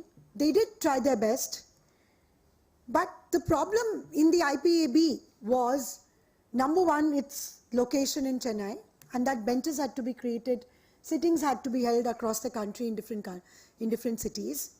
The IP offices continued to be located in the 5 cities of Delhi, Bombay, Calcutta, Madras and Ahmedabad, and there was no permanent bench of the IPAB in any of these cities except Chennai. And there was problem of human resource because a large number of judges and members who used to apply or who were approached were not willing to go to Chennai. IPAB did not have the financial, functional autonomy it did have, but the financial autonomy it had a problem with. Funding autonomy it had a problem. And this resulted in a lot of issues procedurally, infrastructure-wise for the IPAB. And the biggest problem that the IPAB faced was lack of adequate, well-qualified applications for the posts of members in the IPAB. And I've been a part of the process at least on 2 occasions, looking at the applications and helping in it. But I must say that, I think IP is such a lucrative practice that most lawyers who are actively practicing are not willing to give up their practices and go into the IPAB as members. But structurally also there was a problem that they could thereafter not appear before the IPAB, and this held back a lot of good talent from working and applying for the IPAB. So there we are in 2021. It was a complete bolt out of the blue. I don't know, I think there's only one person here who may have known about the abolition of the IPAB, Mr. Raghavendra, who's sitting quietly on the stage. So none of us knew about it, and it just happened all of a sudden. I got a call one evening saying that one of my law researchers found it and told me that the IPAB has been abolished. I said, how is that even possible? It was an absolute shock to all of us. And good or bad, we've moved on from there. The Delhi High Court received sometime in June a large number of cases from the IPAB, and at that time the Chief Justice, Justice Patel, decided to constitute a committee headed by me and Justice Narula as a member to deal with it and how to go forward going ahead. So we had a big task ahead of us. The committee had a big task because we were not sure of what should be the correct way in which to handle IP litigation, because this is going to be a challenge. It has to be something which will work in the long run. It cannot be a slipshod or a ad hoc mechanism which will just be there in place and it will just get disbanded or it will prove to be inefficient. But I must say that the Delhi High Court, all the senior judges and the full court, and including the members of the committee, and of course to the extent possible the government officials who were dealing with us, everyone has put their heads together. I mean, I can say from personal knowledge that we reviewed the rules of at least about 15 to 20 state courts in the US as to how they frame their rules for the IP division, and various other jurisdictions. At least 40 sets of rules were reviewed by us from different countries. And after doing all that, the recommendation of the committee was to set up an IP division within the Delhi High Court. Considering the quantum of cases that were going to be there in the High Court and the expected filings in the Delhi High Court, we said it's worthwhile creating an exclusive IP division in the Delhi High Court. Then we started about the task of making specific rules. We now have two committees. The patent committee, which was already constituted in 2018 for dealing with patent cases, which consisted of Justice Naveen Chawla also. And so we were 3 judges who put our heads together and framed the rules for patent litigations and for the intellectual property division of the Delhi High Court. And these rules are absolutely, up to date in terms of the practices that we intend to adopt. One of the biggest challenges that the committees faced was to make rules for India from the scratch, which was not there before at all, and to make sure that those rules adopted and merged and married all the global practices, the good practices from abroad, but merged them into the existing Code of Civil Procedure and the Commercial Courts Act provisions. So it was a big challenge, how to merge them, how to marry them, not contradicting any of the existing procedures, but making sure that it's efficient enough. So in this, I must say that the intellectual property bar has played a very big role. We used to put up the draft rules from time to time, and the bar analyzed the rules. The lawyers, they used to sit down, put together. We received such copious comments from the intellectual property fraternity, and of course FICCI gave their comments as well. We had industry bodies, we had globally recognized industries bodies like INTA, the World IP Alliance, the Japanese IP group. All of them gave their comments. We reviewed each one of them, incorporated all their comments, and finally, as of April 2022, in March we had a big seminar which was presided over by the Honorable Chief Justice of India and the Finance Minister, who then launched the IP division, which is now an exclusive division consisting of 2 judges exclusively dealing with intellectual property matters in the Delhi High Court. So this is as of 28th of February, almost like 1st March 2022, and it's been 1.5 months since the IP division of the Delhi High Court has been functioning, and we are seeing great challenges being mounted in the IP division, but I think the foundation and the structure has already been put in place, and I think that it is, while we go forward with this IP division, we are seeing, at least in the last 1.5 months, greater consistency in the kind of judgments that are coming out.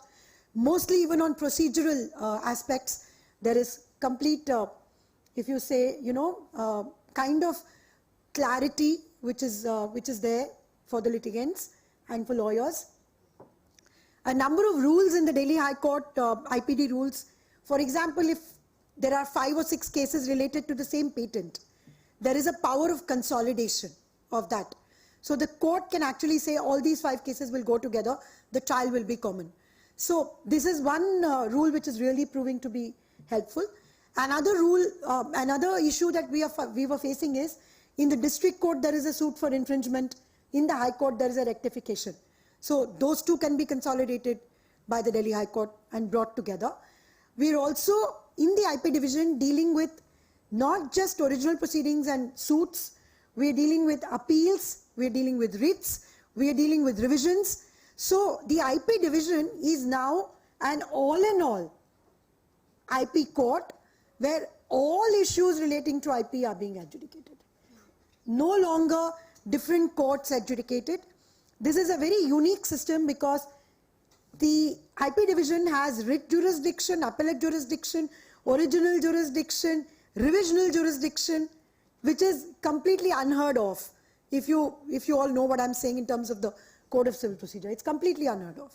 So this is happening only because the IP division has been set up to deal exclusively with IP matters. And it's functioning smoothly.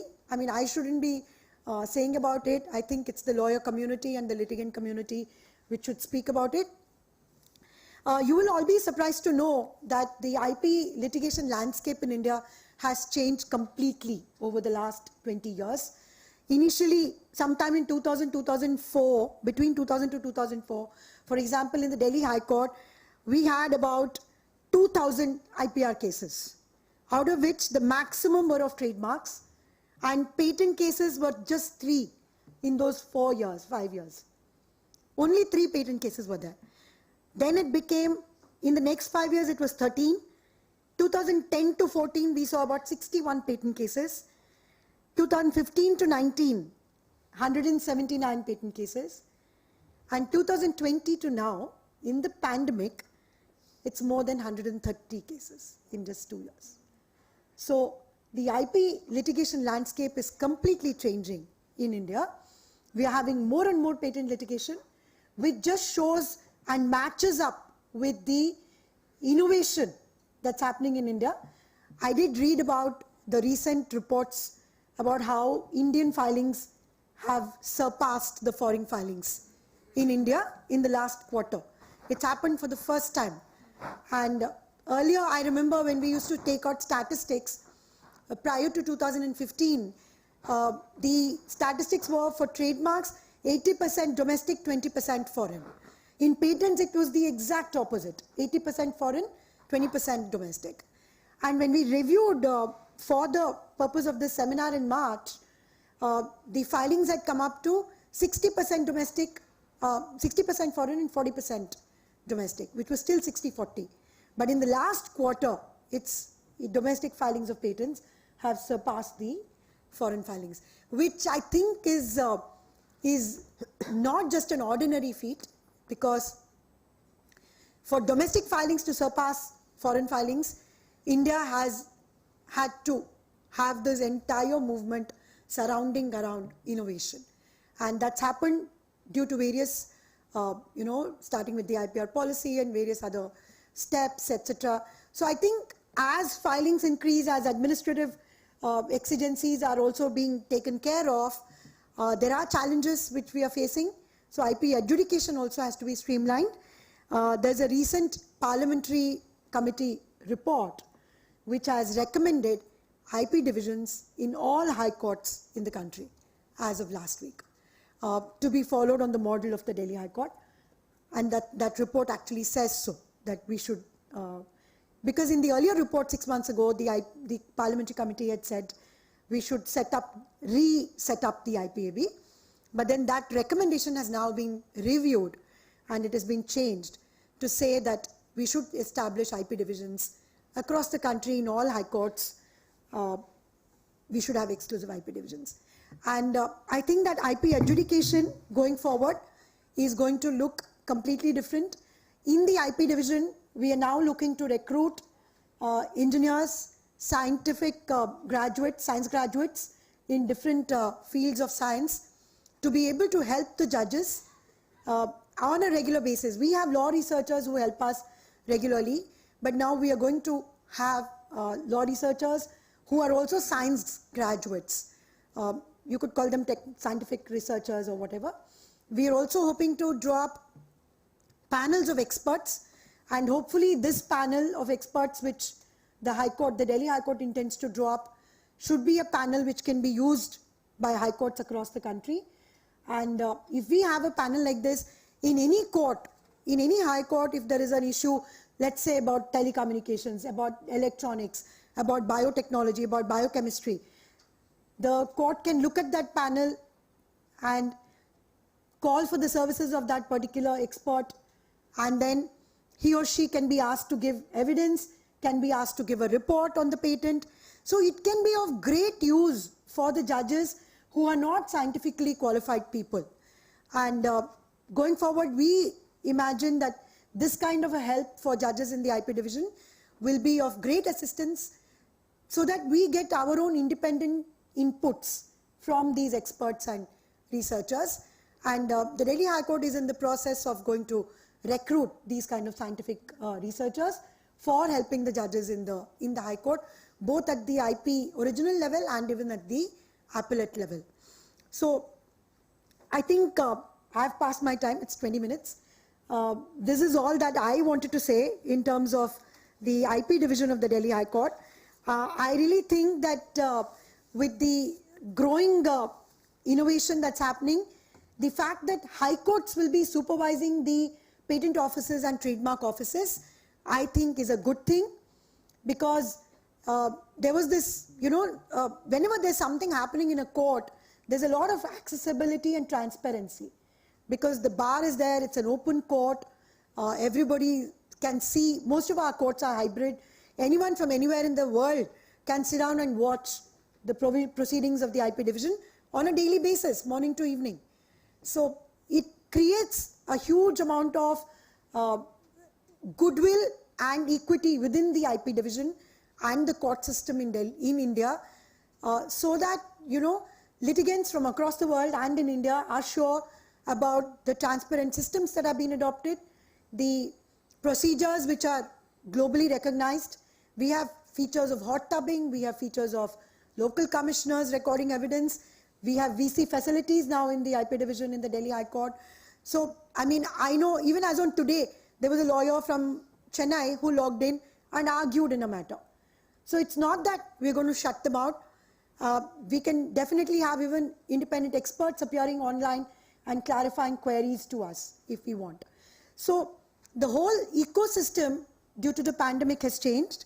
And for example, there are issues where there are oppositions in the trademark office which are pending, which are all, I think, going to be under the supervision of the High Court. And of course, with the new Controller General who is coming in, we expect that there should be several steps which would be taken for streamlining the administration. And there's also a hope that we can have some kind of a mediation in intellectual property matters in the trademark office level and in the patent office level, where there can be a parallel, mediation kind of center which can be run there, so that not every case needs to go into adjudication and adversarial system. You'll be surprised that in the Delhi High Court Mediation Center, in the last 3 years, the intellectual property matters which have been referred have had such a whopping settlement record. You will be surprised. In 1 year, it was actually 100% in 18 or 19. 100% matters which went to the mediation center were settled. So over the last 5 years, the actual average is much higher than commercial disputes and civil disputes. So the average of settlements is 85%. So 85% of cases which are referred to mediation are getting settled. It just shows how, positive attitude of the bar, of the litigants, of the judges and of the mediators as well. So it is an amazing statistic that 85 to 100% cases can be settled. I think that is a good model for someone to think of, even in the trademark office level and in the patent office level. So every day there are matters which are getting settled in courts, and I think that India is on the cusp of a big IP revolution in both adjudication and in administration, and I wish all of you the very best. We are approaching the World IP Day next week. The theme this year is IP and youth. So I think that theme is more got abolished. But like you rightly said, we are progressing to the Creative India, and I'm sure setting up of this IPD and across other parts of the region will only do justice to the domestic filers who are now upcoming and they are surpassing the foreign filings. Ma'am, thank you so much once again for your address, and we request you to please, ma'am, remain here as we've got a short fire chat session. I don't call it as panel discussion. Raghavendra sir, you have a tough thing coming forward. You have only 10 to 12 minutes for this fire chat session. You have 2 panelists. So without much ado, I just give the floor to you, sir. Vande Mataram. Good evening, Honorable Justice Prathiba Singh ji, Delhi High Court, my friend Dr. Sahu from Nrdc, and Lohita Sujit, an industry copyright expert from Mumbai. Very interesting talk Justice Prathiba ji has given. In fact, Delhi High Court has been a leader. That's what my experience, following up with the ease of doing business, enforcing contracts. And they're the first one to create high value, bench, commercial bench, more than 500 crores. And also another bench for 100 crores.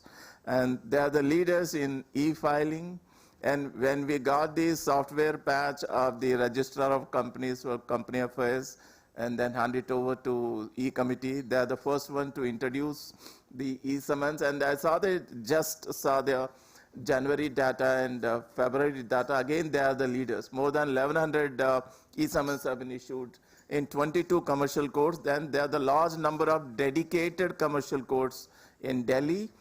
Minimum 500 cases, they have one court, and that's not sufficient. They reviewed it, and they're going to constitute 42 more, means there will be 64 commercial courts in Delhi. This is going to be disruptive in dealing with the all commercial dispute and IP dispute. Of course, another disruption they have done, setting up the IP division, which Parliamentary Standing Committee asked all the other 24 high courts to follow it. They are the leaders. Congratulations, madam. I'm really proud of you. It is because of Justice Prathiba ji. And we have another, experienced person as a CGPDTM. And Dr. Pandit will definitely be doing great job. And now Sahu, I remember the moment I see madam and Pandit ji. So we all together worked for this, national IPR policy. And I was behind the screens, and they are the hot seat drafting the policy with the motive of creative India and innovative India. Madam was mentioning about the increase in IP filing and all that. If you look at the policy introduced by the leadership of Honorable Shri Narendra Modi ji, our Prime Minister, there is increase in filing because of these steps taken. If you look at the 2015, that 81 rank India in patent filings. And now in 2021, 46th rank. A huge jump in the patent filings. So what is the contribution of NRDC in this? Thank you, Chair, and respected Madam. And I still remember when we traveled to Srinagar and Prayagraj by Tata Indica on IPR awareness. Please recall, sir, as a Register of Copyright, that was the role of NRDC, connecting the dot, connecting institution, and making accessible, adaptable, and available IP support to any individual of the country. Today, I am blessed that we have two CMD, my former CMD is here, present CMD is here. And those startup, those scientists who have their IP, from IP facilitation, IP management to IP commercialization, we are doing our best, and today as an institution we are making the difference. At this forum, today we are enjoying the inauguration of WHO traditional medicine at Jamnagar. At the same time, we must have to revisit the institution, the NBA, particularly on biodiversity, madam, that you know, because I am not here to speak, but the challenges we must have to present before the stakeholder, how to mitigate. And certainly I'll take another 30 seconds. And NRDC, as an institution, we have been providing IP support free of cost, from financial assistance to IP due diligence to up to the grant of the IP we are taking care of. And today, those startups who are making us proud and nation proud, that's the credibility, and I'm grateful that organizer has recognized us. That's our effort, sir. And Dr. Sahu, one of the recommendations of the committee, which drafted the national IPR policy in 2016. What the NV says, simply increasing the filing and showing the number. India moved from 81 rank to 46 rank. How it is going to help us, the dream of our Prime Minister that India should become $5 trillion economy. That is possible when you commercialize this IP, and when commercialization should contribute to the growth of GDP and employment generation, technology transfer, everything happens. So at the ground level, I taking cue from the other speakers from other panels, what encouragement you are giving, not only the awareness of innovation and filing patent, starting from the school level, which Unad was talking about, the ATLs, where school children are taught, their innovation minds are harnessed there. So from there to the highest level scientists who are innovating, and Unadji was talking about the using your inventorship and innovationship in the areas of SDGs. So, and all these things should contribute to the growth of economy, contribution to the growth of GDP. That is possible with the commercialization. You hardly around 2% commercialization of the patent. If in my drawing room about 20 certificates I'm displaying, what is the fun if none of them is been commercialized? So what is your, and there's supposed to be some, exchange you're supposed to create, Nrdc. Yeah. What is the problem in, what is delaying it? Yes, sir. At the outset, I would like to just quote, Sevitabyam mahabhrukhyam phala chaya saminnitam jadi devat phalam nasti chaya kena nivarjyati. We must have to realize IP not in the form of money, in the form of information, in the form of credibility of the institution, because at the Global Innovation Index, when we talked about any university, today we have to change our mindset. And how to change our mindset? We have to accommodate and we have to adapt the path of new economy, and that economy now moving toward knowledge economy to creative economy. I'll give you one small example how small is beautiful always. I'm heading one of the small entities of Intellectual Property Center and Technology Innovation Center of Nrdc at Visakhapatnam. Let me tell you at this August platform that how we are monetizing IP. One is we are giving credibility to an innovator. At the same time, we are giving an opportunity of right. In fact, my friend Vijay told that right. Third one is we are going to mitigate the challenge of the economy, what we are facing in the form of Special 301 provision today. Everyone talks about priority watch list. And certainly connecting the dot, how idea to product. Today we have some of the scheme and mechanism. We are giving technology, we are validating technology and also evaluating technology and transferring technology. And that center this year, we have fantastically achieved in transferring the technology and benefit sharing to the inventor who have invented that technology. And that's the beauty of benefit sharing and honoring inventor, respecting author, and also create a indigenous technology for the nation building. That's some of the technology what we have been doing. Actually, from 15th August, Red Fort Podium, Honorable Prime Minister made a statement. Every year he makes a statement and we civil servants try our best to implement that. This year he made a statement that, now we are celebrating Amrit Mahotsav, 75 years of independence. When we reach for 100 years of independence, so we should introduce some disruptions in the policy so that the coming generation, because he said, I will not be here and you will not be here, neither in the government or as civil servants. Think about that. So today morning also we were finalizing our policy recommendations. You may look utopian in thinking, but at least when my next generation comes, I'll be retiring in next January, but next person will come, he will carry on like this. So this has to be is a big step, because whatever innovation patenting is done, public good. When mobile came, it is in a different shape. The convergence has created disruption. We don't want a television now with this. And such things we need to do so that when 100 years, 2047 comes, the justice delivery or innovation patenting should be different. Similarly, in 2012, Lohita, we introduced Copyright Amendment Act and harmonized Indian Act with the WIPO Internet Treaties and extended protection for the copyright to the digital environment and online network. That has helped the unforeseen circumstances we have seen in the last 2 years with the COVID pandemic, when everyone was locked inside their drawing rooms because of lockdown. The education continued because of this online networks, video conferencing happened, and education continued.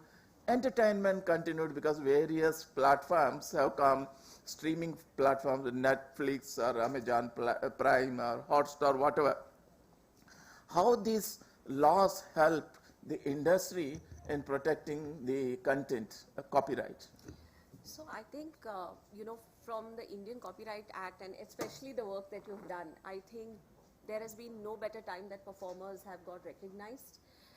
There has been no better time for foreign companies or MNCs to invest in this market, to tell local stories that go globally.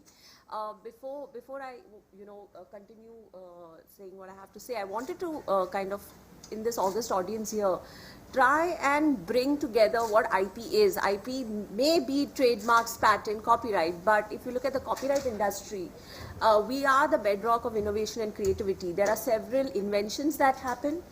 Today, if you are in a gaming zone, or if you see what is happening in animation, I don't think without inventions you could have got. And to your point, suddenly we were having court hearings which were virtually, we were meeting each other. That couldn't have happened without invention. So I think it is very important for the IP industry to come together and work. To your question, I think even from an enforcement point of view, our act is extremely robust. Although I will say that there has to be mechanisms, especially because we're talking about the youth, there should be mechanisms where there can be relief given at a faster rate, probably through introduction of statutory damages. But overall, the act has been extremely empowering, and let me end by talking about a small example called Chhota Bheem. I think we all saw Chhota Bheem, our kids are seeing Chhota Bheem, but it's amazing, a streaming platform like Netflix, took Chhota Bheem to 190 countries, and 28 million households across the world, from Seattle to Sao Paulo, watch Chhota Bheem because it's one of the best shows for preschoolers. So when we're talking of innovation, we're talking about IP coming together. We should really look at the export potential of this market. We are doing it in our industry. We see so many Indian shows. Delhi Crime won an Emmy Award.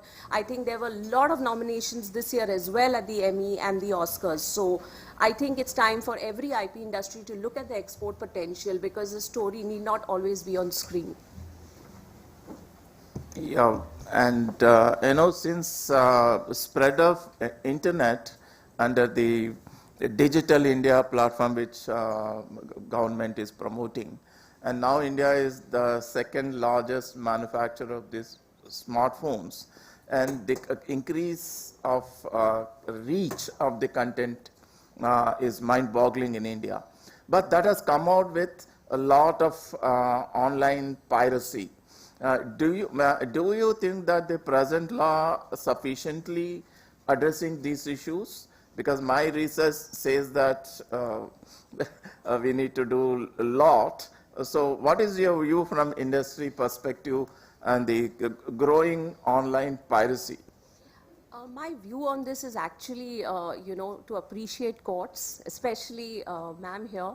I think the Delhi High Court has set a precedent when it comes to dynamic injunctions. I think forward-thinking judiciary, more knowledge in the judiciary will actually help the industry. I think the law is strong. It will evolve. I think today we must think of the metaverse, especially when you're looking at trademark patent and copyright coming together. You're going to be living and breathing the metaverse, so how will law actually catch up with that? Because the metaverse is far larger than the AI and machine learning.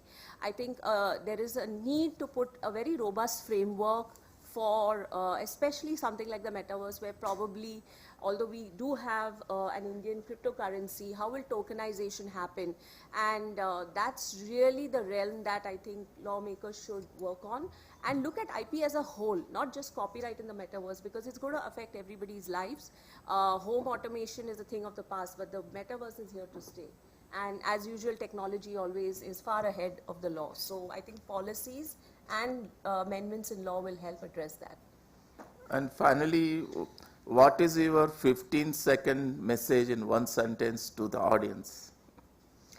I think this is too challenging, but I think as long as you can promote creativity in your own home, right? I think, I have had the privilege because of IPTSE, CPAM, FICCI to speak at a lot of academic institutions, and I find that the engineers are learning engineering. They are not learning creativity, right? Or the architects are learning how to build strong buildings. They're not thinking of creativity. I think creativity is very important for innovation because that really drives a person's imagination. So I think I always try to do that at my home. I urge everybody to do that. Really think of everything that you do in a creative manner. Thank you, Lohita. And Dr. Sahu, what is your 15-second message to the audience? My 15-second message is collaboration, coordination, cooperation that can make the difference today. All are exceptional, everyone are special. If we will complement and supplement, certainly we can mitigate many challenges. In India, the collaboration is lacking. What the room number 1 of one university is doing, no one knows. That collaboration is need of the hour, academia-industry collaboration, and that is completely lacking in our Indian ecosystem.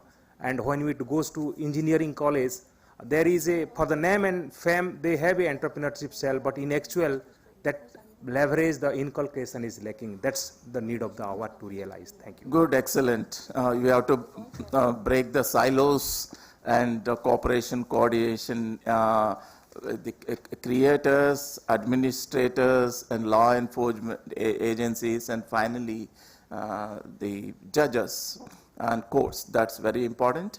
And at the end, I would like to congratulate the IPTSE heads, especially Dr. Saurav and Dr. Sheetal for organizing this excellent event to recognize the creators and innovators. And congratulations to all of you. And it's an honor to be in the company of Justice Prathiba Singh always, and my friends Dr. Sahu and Lohita. And thank you one and all. Jai Hind. Thank you so much. Thank you so much for the great fire chat session. Ma'am, we know that you have to leave by 6:30. We have 6:15 we are now at. May I request, and trophies are waiting, see. Kids are waiting over there as well. But ma'am, with your permission, let's just launch the copyright e-handbook here itself. We've got, may I request the organizers to bring it here, please?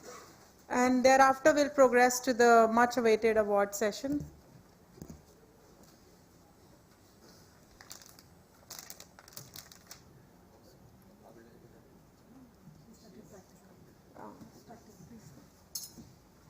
You want to come down?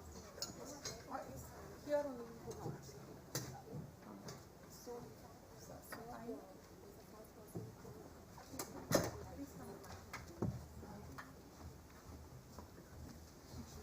Since we have pleasure of having CMD from Nrdc here, so may I request you to come here as well? Dr. Sandeep, please.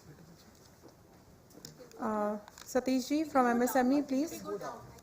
Yeah, you can come down, and may I request you to please click it here down there.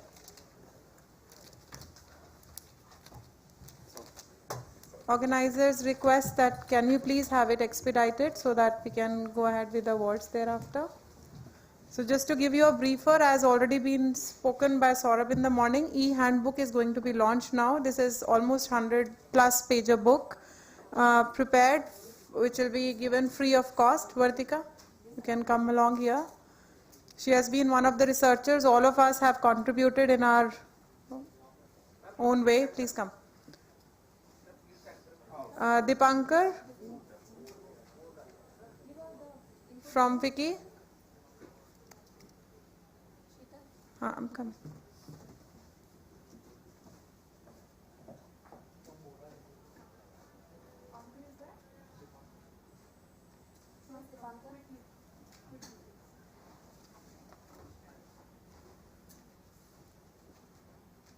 With some claps, please.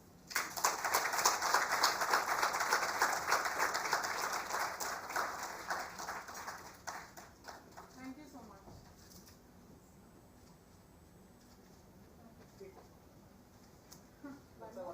Okay, yes, yes.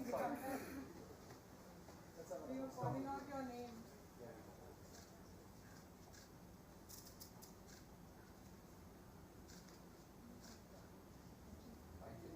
Thank you.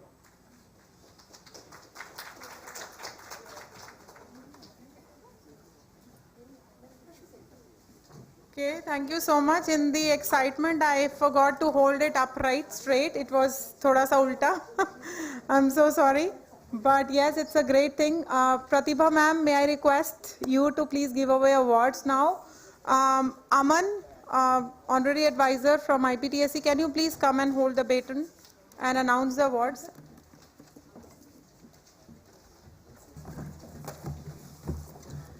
Thank you everyone for patiently waiting for the awards. This definitely is the moment that a lot of you would have been waiting for. So I will not speak much because, as we know, brevity is the soul of wisdom. So can we start with the awards then? Okay. Okay. So we will start with the awards quickly. First will be the awards for the best students who have got the most score for school students. I would first like to invite Yuvraj Saran from St. Anne's Senior Secondary School, who has got the first rank in school students. Please give a huge round of applause. Yuvraj Saran, please.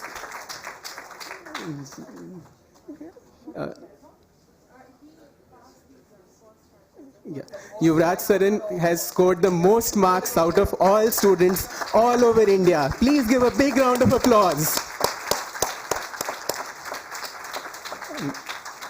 The second rank holder was Ira Gupta from Marimar Senior Secondary School, Kanpur. However, she has not been able to join this event. I'll move on. The third rank holder is Abhay Kumar Das from the Kerala Samajan Model School, Jamshedpur. Abhay Kumar Das, please collect your award.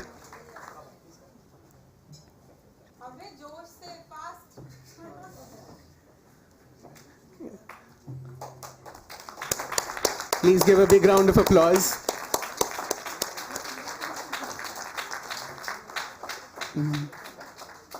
Now I shall move on to the awards for the most marks secured in the category of university students. Okay, so we already have a drum roll. So the first rank holder among university students is Ananya Joshi from MKSS, Cummins College for Engineering for Women. I would request Dr. Sunita from the institution to collect the award on her behalf. And I would request all of you to give a big round of applause. The first rank holder, the award is being taken by the dean of the school. The second rank holder is Abhishek Rudra from Christ College, deemed to be university. Abhishek Rudra, please come and collect your award. Please everyone give a big round of applause.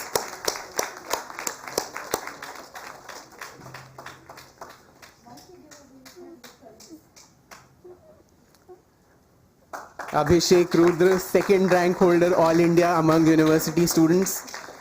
I would like to invite Zoman Pranjal Nitin, the third rank holder all over India among students from Dr. Babasaheb Ambedkar Technical University. K.K. Wagh College of Pharmacy. Please give a big round of applause.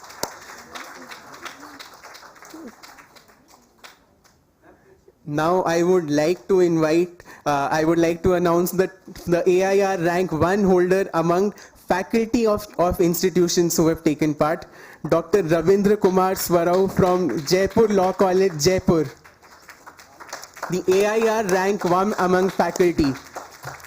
Learning is a never-ending process, truly. We must recognize the contribution of faculty who are willing to learn. Please give a big round of applause. Among the working professionals also, the exam was conducted, and the AIR rank 1 holder is Harish Venkataraman Saripelle from HSBC. But I believe he has not been able to join the award. Now I shall move on to the next part of the awards, that is the IP Recognition Awards for impeccable contribution towards promotion of IPR. First, I would like to invite Mr. G.R. Raghavendra, the Joint Secretary of the Department of Justice of Ministry of Law and Justice, to receive the award.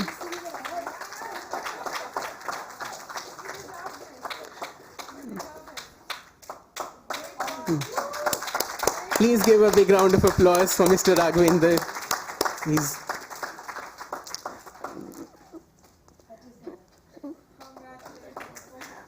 Dr. Ajay Kumar Garg, the Senior Director at Ministry of Information and Information Technology. He was there for us for the awards, but he has requested Dr. Sheetal Chopra to receive the award on his behalf.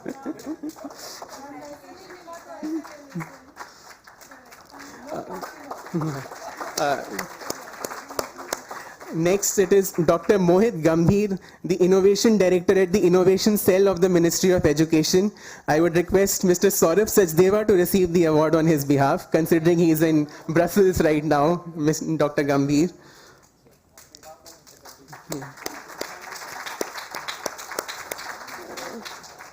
Next, it is the award to the Ministry of Micro, Small and Medium Enterprise, the MSME Ministry. I would request the representative, Mr. Satish Kumar, to receive the award on behalf of the ministry.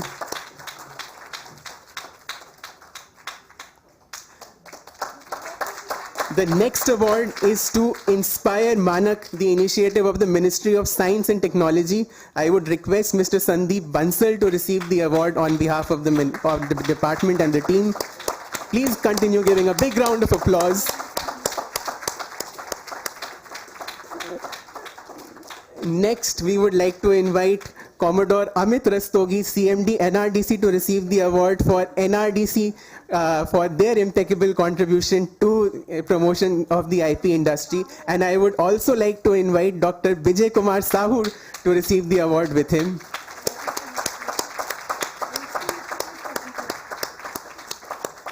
Next, I would like to invite Dr. Jatinder Kaur Arora to receive the award for on behalf of Punjab State Council for Science and Technology.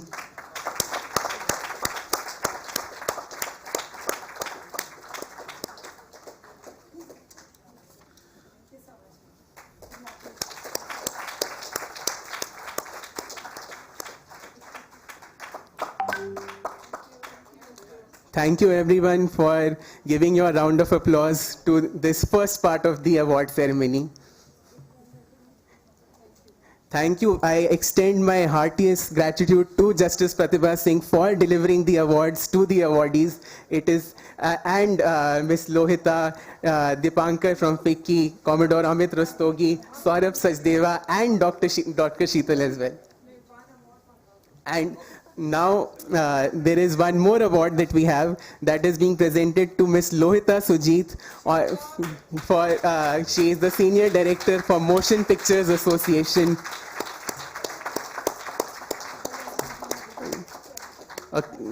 So we do reward creativity as well. Now that is well and truly the end of the first round of awards. I once again thank Justice Prathiba Singh for graciously giving the awards. Now we would like to have a 5-minute break, after which we will start with the next part of the award ceremony.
promote this particular examination and this initiative to boost IP awareness in India. Yeah. I would request everyone to be seated, please.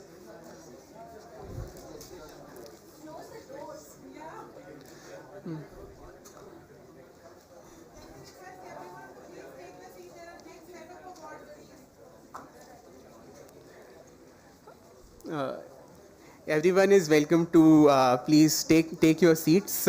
We have a lot of awards to be announced. That will be the felicitations by FICCI and the IP Ethicon, that is the organization behind IPTSE.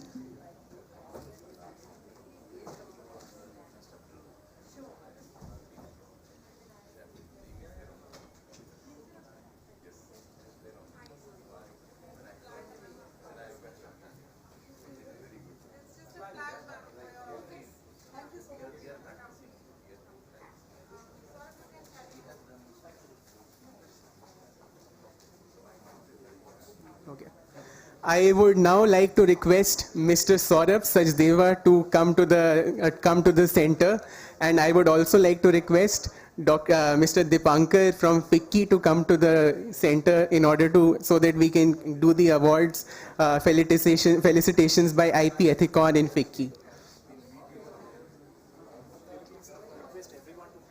I would once again request everyone inside the auditorium to please kindly stay seated for the awards.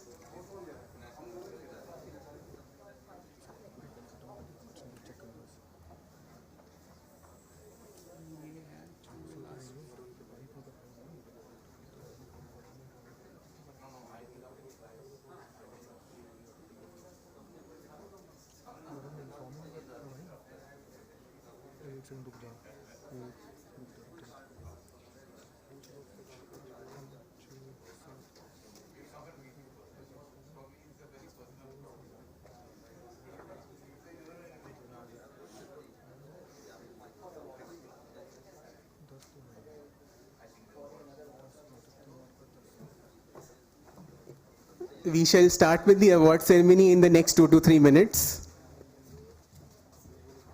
I request everyone to be seated. Thank you everyone for your cooperation.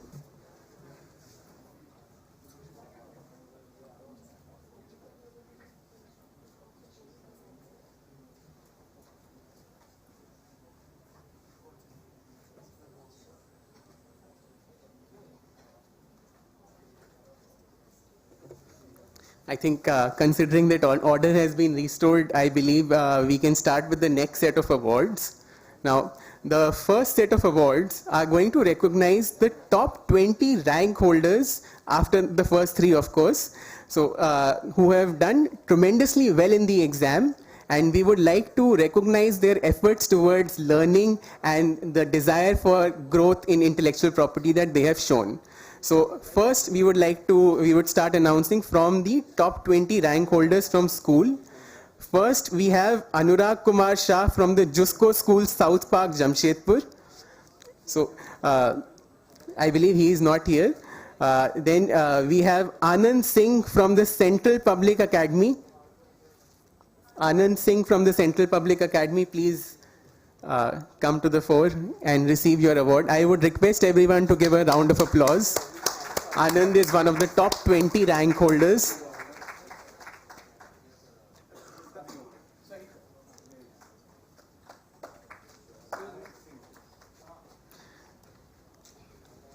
Then we have Sneha Singh from Jusko School, South Park, and Ronak Gupta from Jusko School, South Park.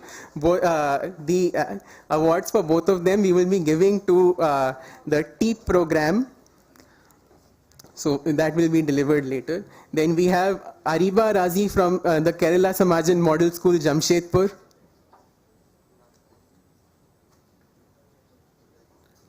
The award is being taken by a representative. Please give a big round of applause.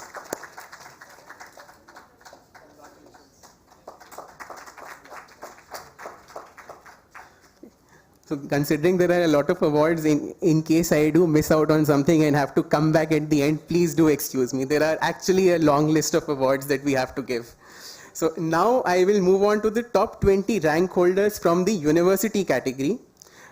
First, I would like to invite Atul Bhatt from the Delhi University to receive the award. Please give a big round of applause to Atul Bhatt. He is one of the top 20 rank holders all over India.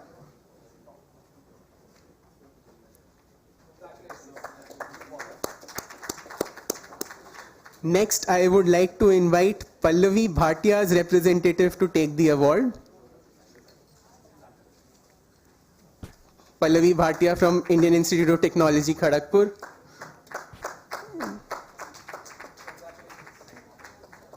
Her brother is taking the award on her behalf. Next, we have Ayush Senapati from the KIIT Law School. Ayush Senapati. He has not been able to join the award ceremony. Next, we have Archit Jain. Archit Jain, please come and receive your award. May I request everyone to give a big round of applause again.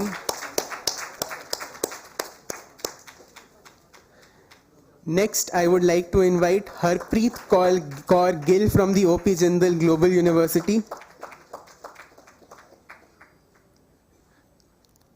Harpreet Kaur Gill.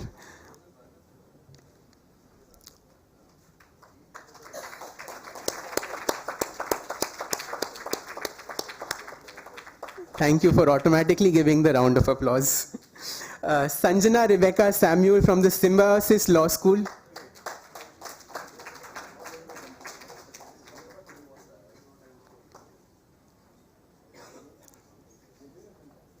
Next, we have Sakira Sayed from the Narsi Munji Institute of Management Studies, Mumbai.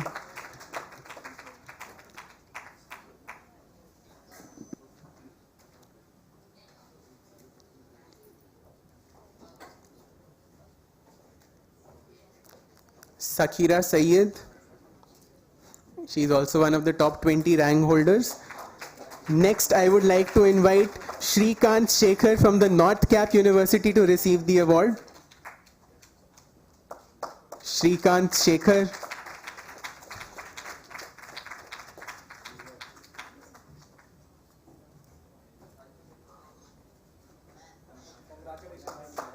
Next, I would like to invite Shweta Shukla from the Vivekanand Institute of Professional Studies.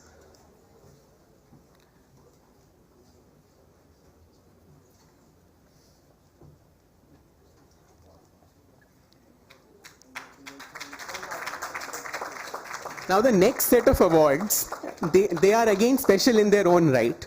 These are the awards that we are awarding to the top 3 universities which have given maximum participation to the examination in terms of number of registrations. So therefore we recognize their contribution in trying to promote intellectual property awareness. So the first prize in this category is being given to Arcopolis Institute of Pharmacy. Dr. G.N. Darwekar, the principal, will be receiving this award. Dr. G.N. Darwekar. The best university in terms of participation. They have been very active in participating in not just the examination but all the webinars and the panel discussions that we have had as well. Next, I would like to invite the KK Wagh College of Pharmacy. Do we have someone to take the award? KK Wagh College of Pharmacy? Okay. Yes, we do have the representative from KK Wagh. The KK Wagh College of Pharmacy affiliated to Dr. B.R. Ambedkar Technical University.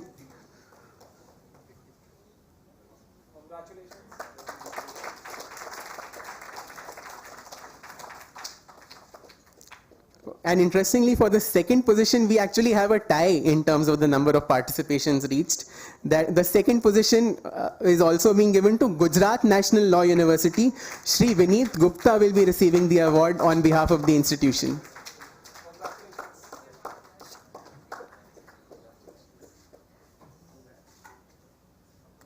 next is for the third place amongst best universities is Cummins College for Engineering for Women, and the award will be received by Dr. Shunita Jaribatkar, the Dean for Research and Development and the Professor in the Department of Computer Science. Dr. Sunita has also conducted sessions within her institutions, and IPTSE has been supporting their institution in the efforts that they are doing to promote IP awareness within their institution. Now next is the award for the, now we have done the university category. Now for in terms of the top school which has given the most number of participation, this award is being given to the Kerala Samajan Model School, Jamshedpur.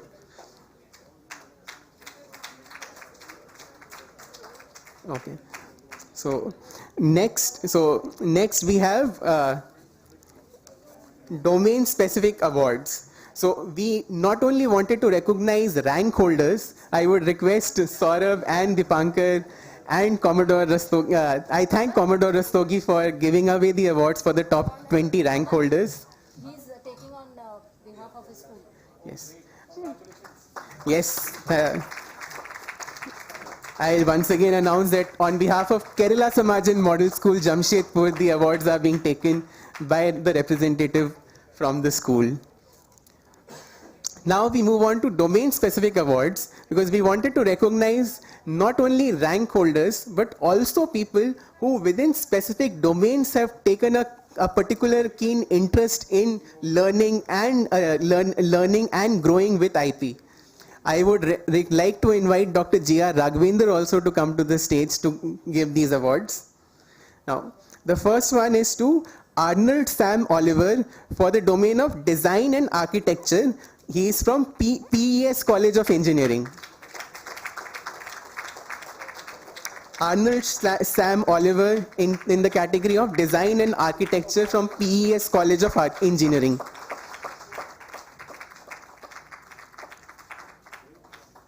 The next award is being given to Agneswa Banerjee in the domain of Engineering and Technology from the MCKV Institute of Engineering.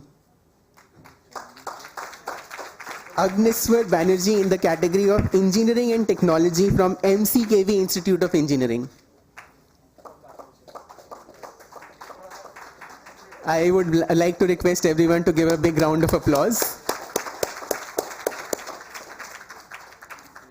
Next, I would like to invite Diksha Bhatia for the domain of Law Students with Intellectual Property as a Specialization. She is from the Rajiv Gandhi National University of Law, Patiala.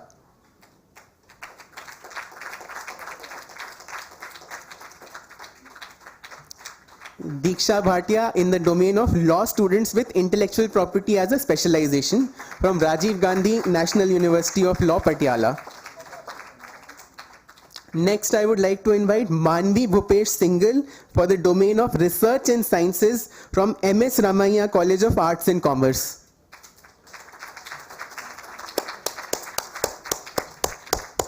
Manvi Bhupesh Singhal from the domain of Research and Science, MS Ramaiah College of Arts, Science and Commerce. Now the next set of awards are a very special awards that we are giving. These are to recognize the IP contribution by members of the academia. So first, I would like to invite Dr. H. Purushottam, the IPR chair at Andhra University, to receive the award. Dr. H. Purushottam, the DPIIT chair professor at Andhra University.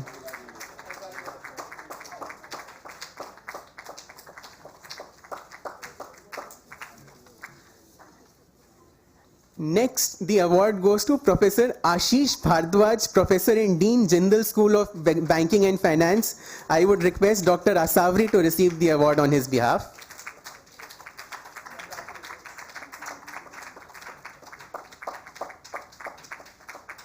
Next, I would like to invite Dr. Havagirya Chitme, the head of the IPR cell of DIT University, Dehradun.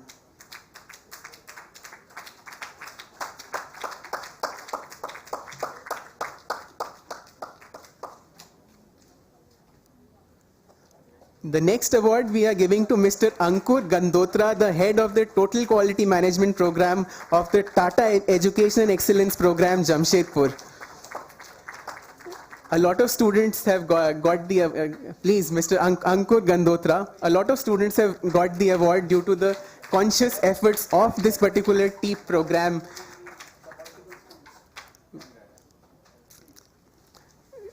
Due to this initiative, there has been a phenomenal rise in the number of participation in the school students. Next, I would like to call Dr. Shailaja Patil, the Dean of Research and Development and Professor in the Department of Electronics and Telecommunication at Rajshri Shanu College of Engineering, Pune.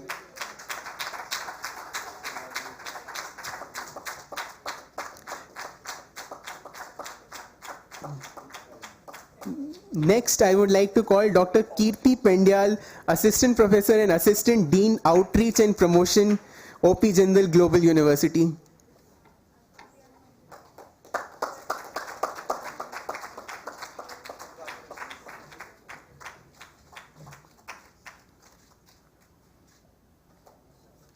Next, I would like to invite Dr. Sunita Jahari Bhatkar, Dean R&D and Professor of Department of Computer Science at Cummins College of Engineering for Women, Pune, to receive the award for herself this time.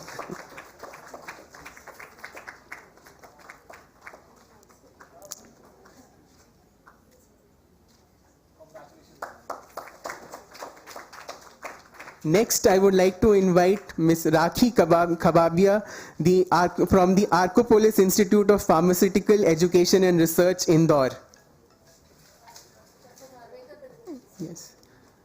The principal will be receiving the award on behalf of Ms. Rakhi Khababia. Dr. G.N. Darvekar, the principal, will be receiving the award. Next, I would like to invite Dr. Runjhun Tandon, the head of the IPR cell at Lovely Professional University, to receive the award.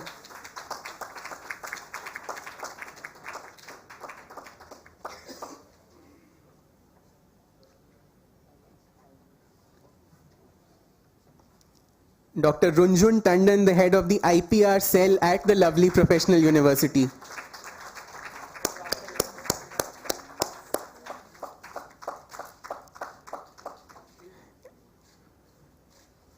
Now I would like to invite Dr. Brozo Kishore Mishra, Professor of Computer Science and Engineering and Associate Dean International Affairs, GIET University.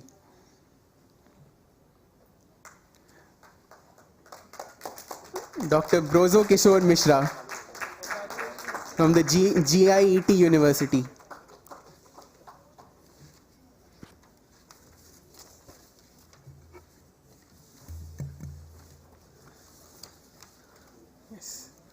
So with that, we come to the end of the award ceremony, and I would like to thank Mr. Dipankar Bharati from FICCI for giving the awards, Dr. Jatinder Kaur Arora, Mr. G.R. Raghvendra, Mr. Saurabh Sachdeva. Now I would request Mr. Dipankar Bharati to please stay on the center stage, and I would request Mr. Saurabh Sachdeva to give him a memento to appreciate the overall efforts that he has taken for not just this award ceremony, and also to acknowledge FICCI as the award partner for this particular award ceremony. I would like everyone to give a big round of applause for FICCI.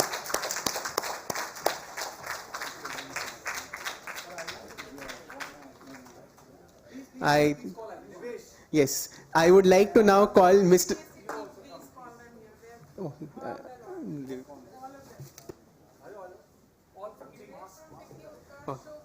Okay. Now I would like to invite Devesh Srivastav from FICCI, Assistant Director at FICCI, Harpreet from FICCI, Garima from FICCI. I would also like to give a big round of, I would like to call upon all the members of IPTSE, Mr. Shubh Dutt, Mr. Utkarsh Agarwal, Miss Vratika,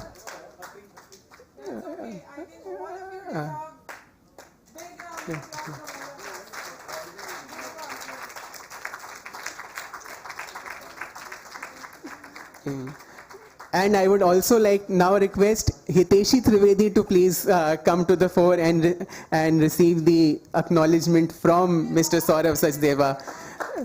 She has been one of the cornerstones for the organization of not just this award ceremony, but a lot of the events that have happened over the course of this edition of the program.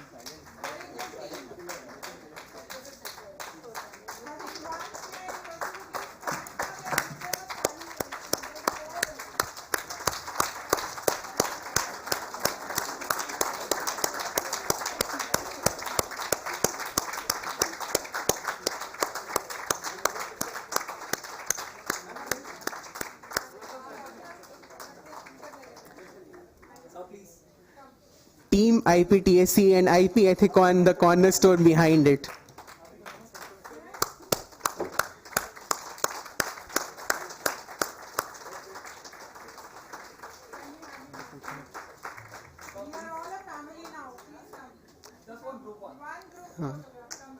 I would request all the dignitaries to join in for one final photograph.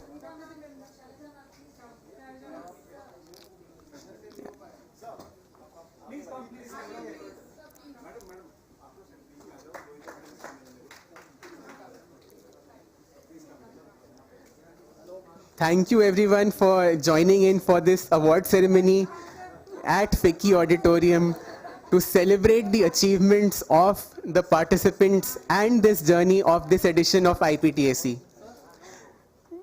We will be back for another edition very soon, and we would hope to see even more participation from all of you. Dr. Purushottam, I would invite Dr. H. Purushottam, an advisor to IPTSE.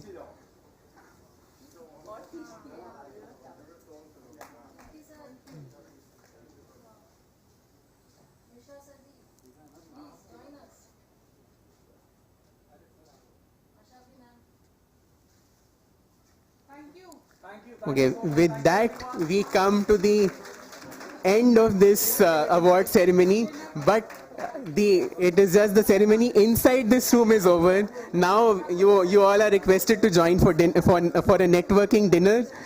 Please help yourselves. Hope you all have a great rest of the evening. Thank you all for joining in for this award ceremony and making this edition of IPTSE a success. Let's drop the mic.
the media and outreach team of IPTSE will be conducting their interviews to get a view from them as to how their experience was in giving the exam. So all the winners are requested to please cooperate for the same.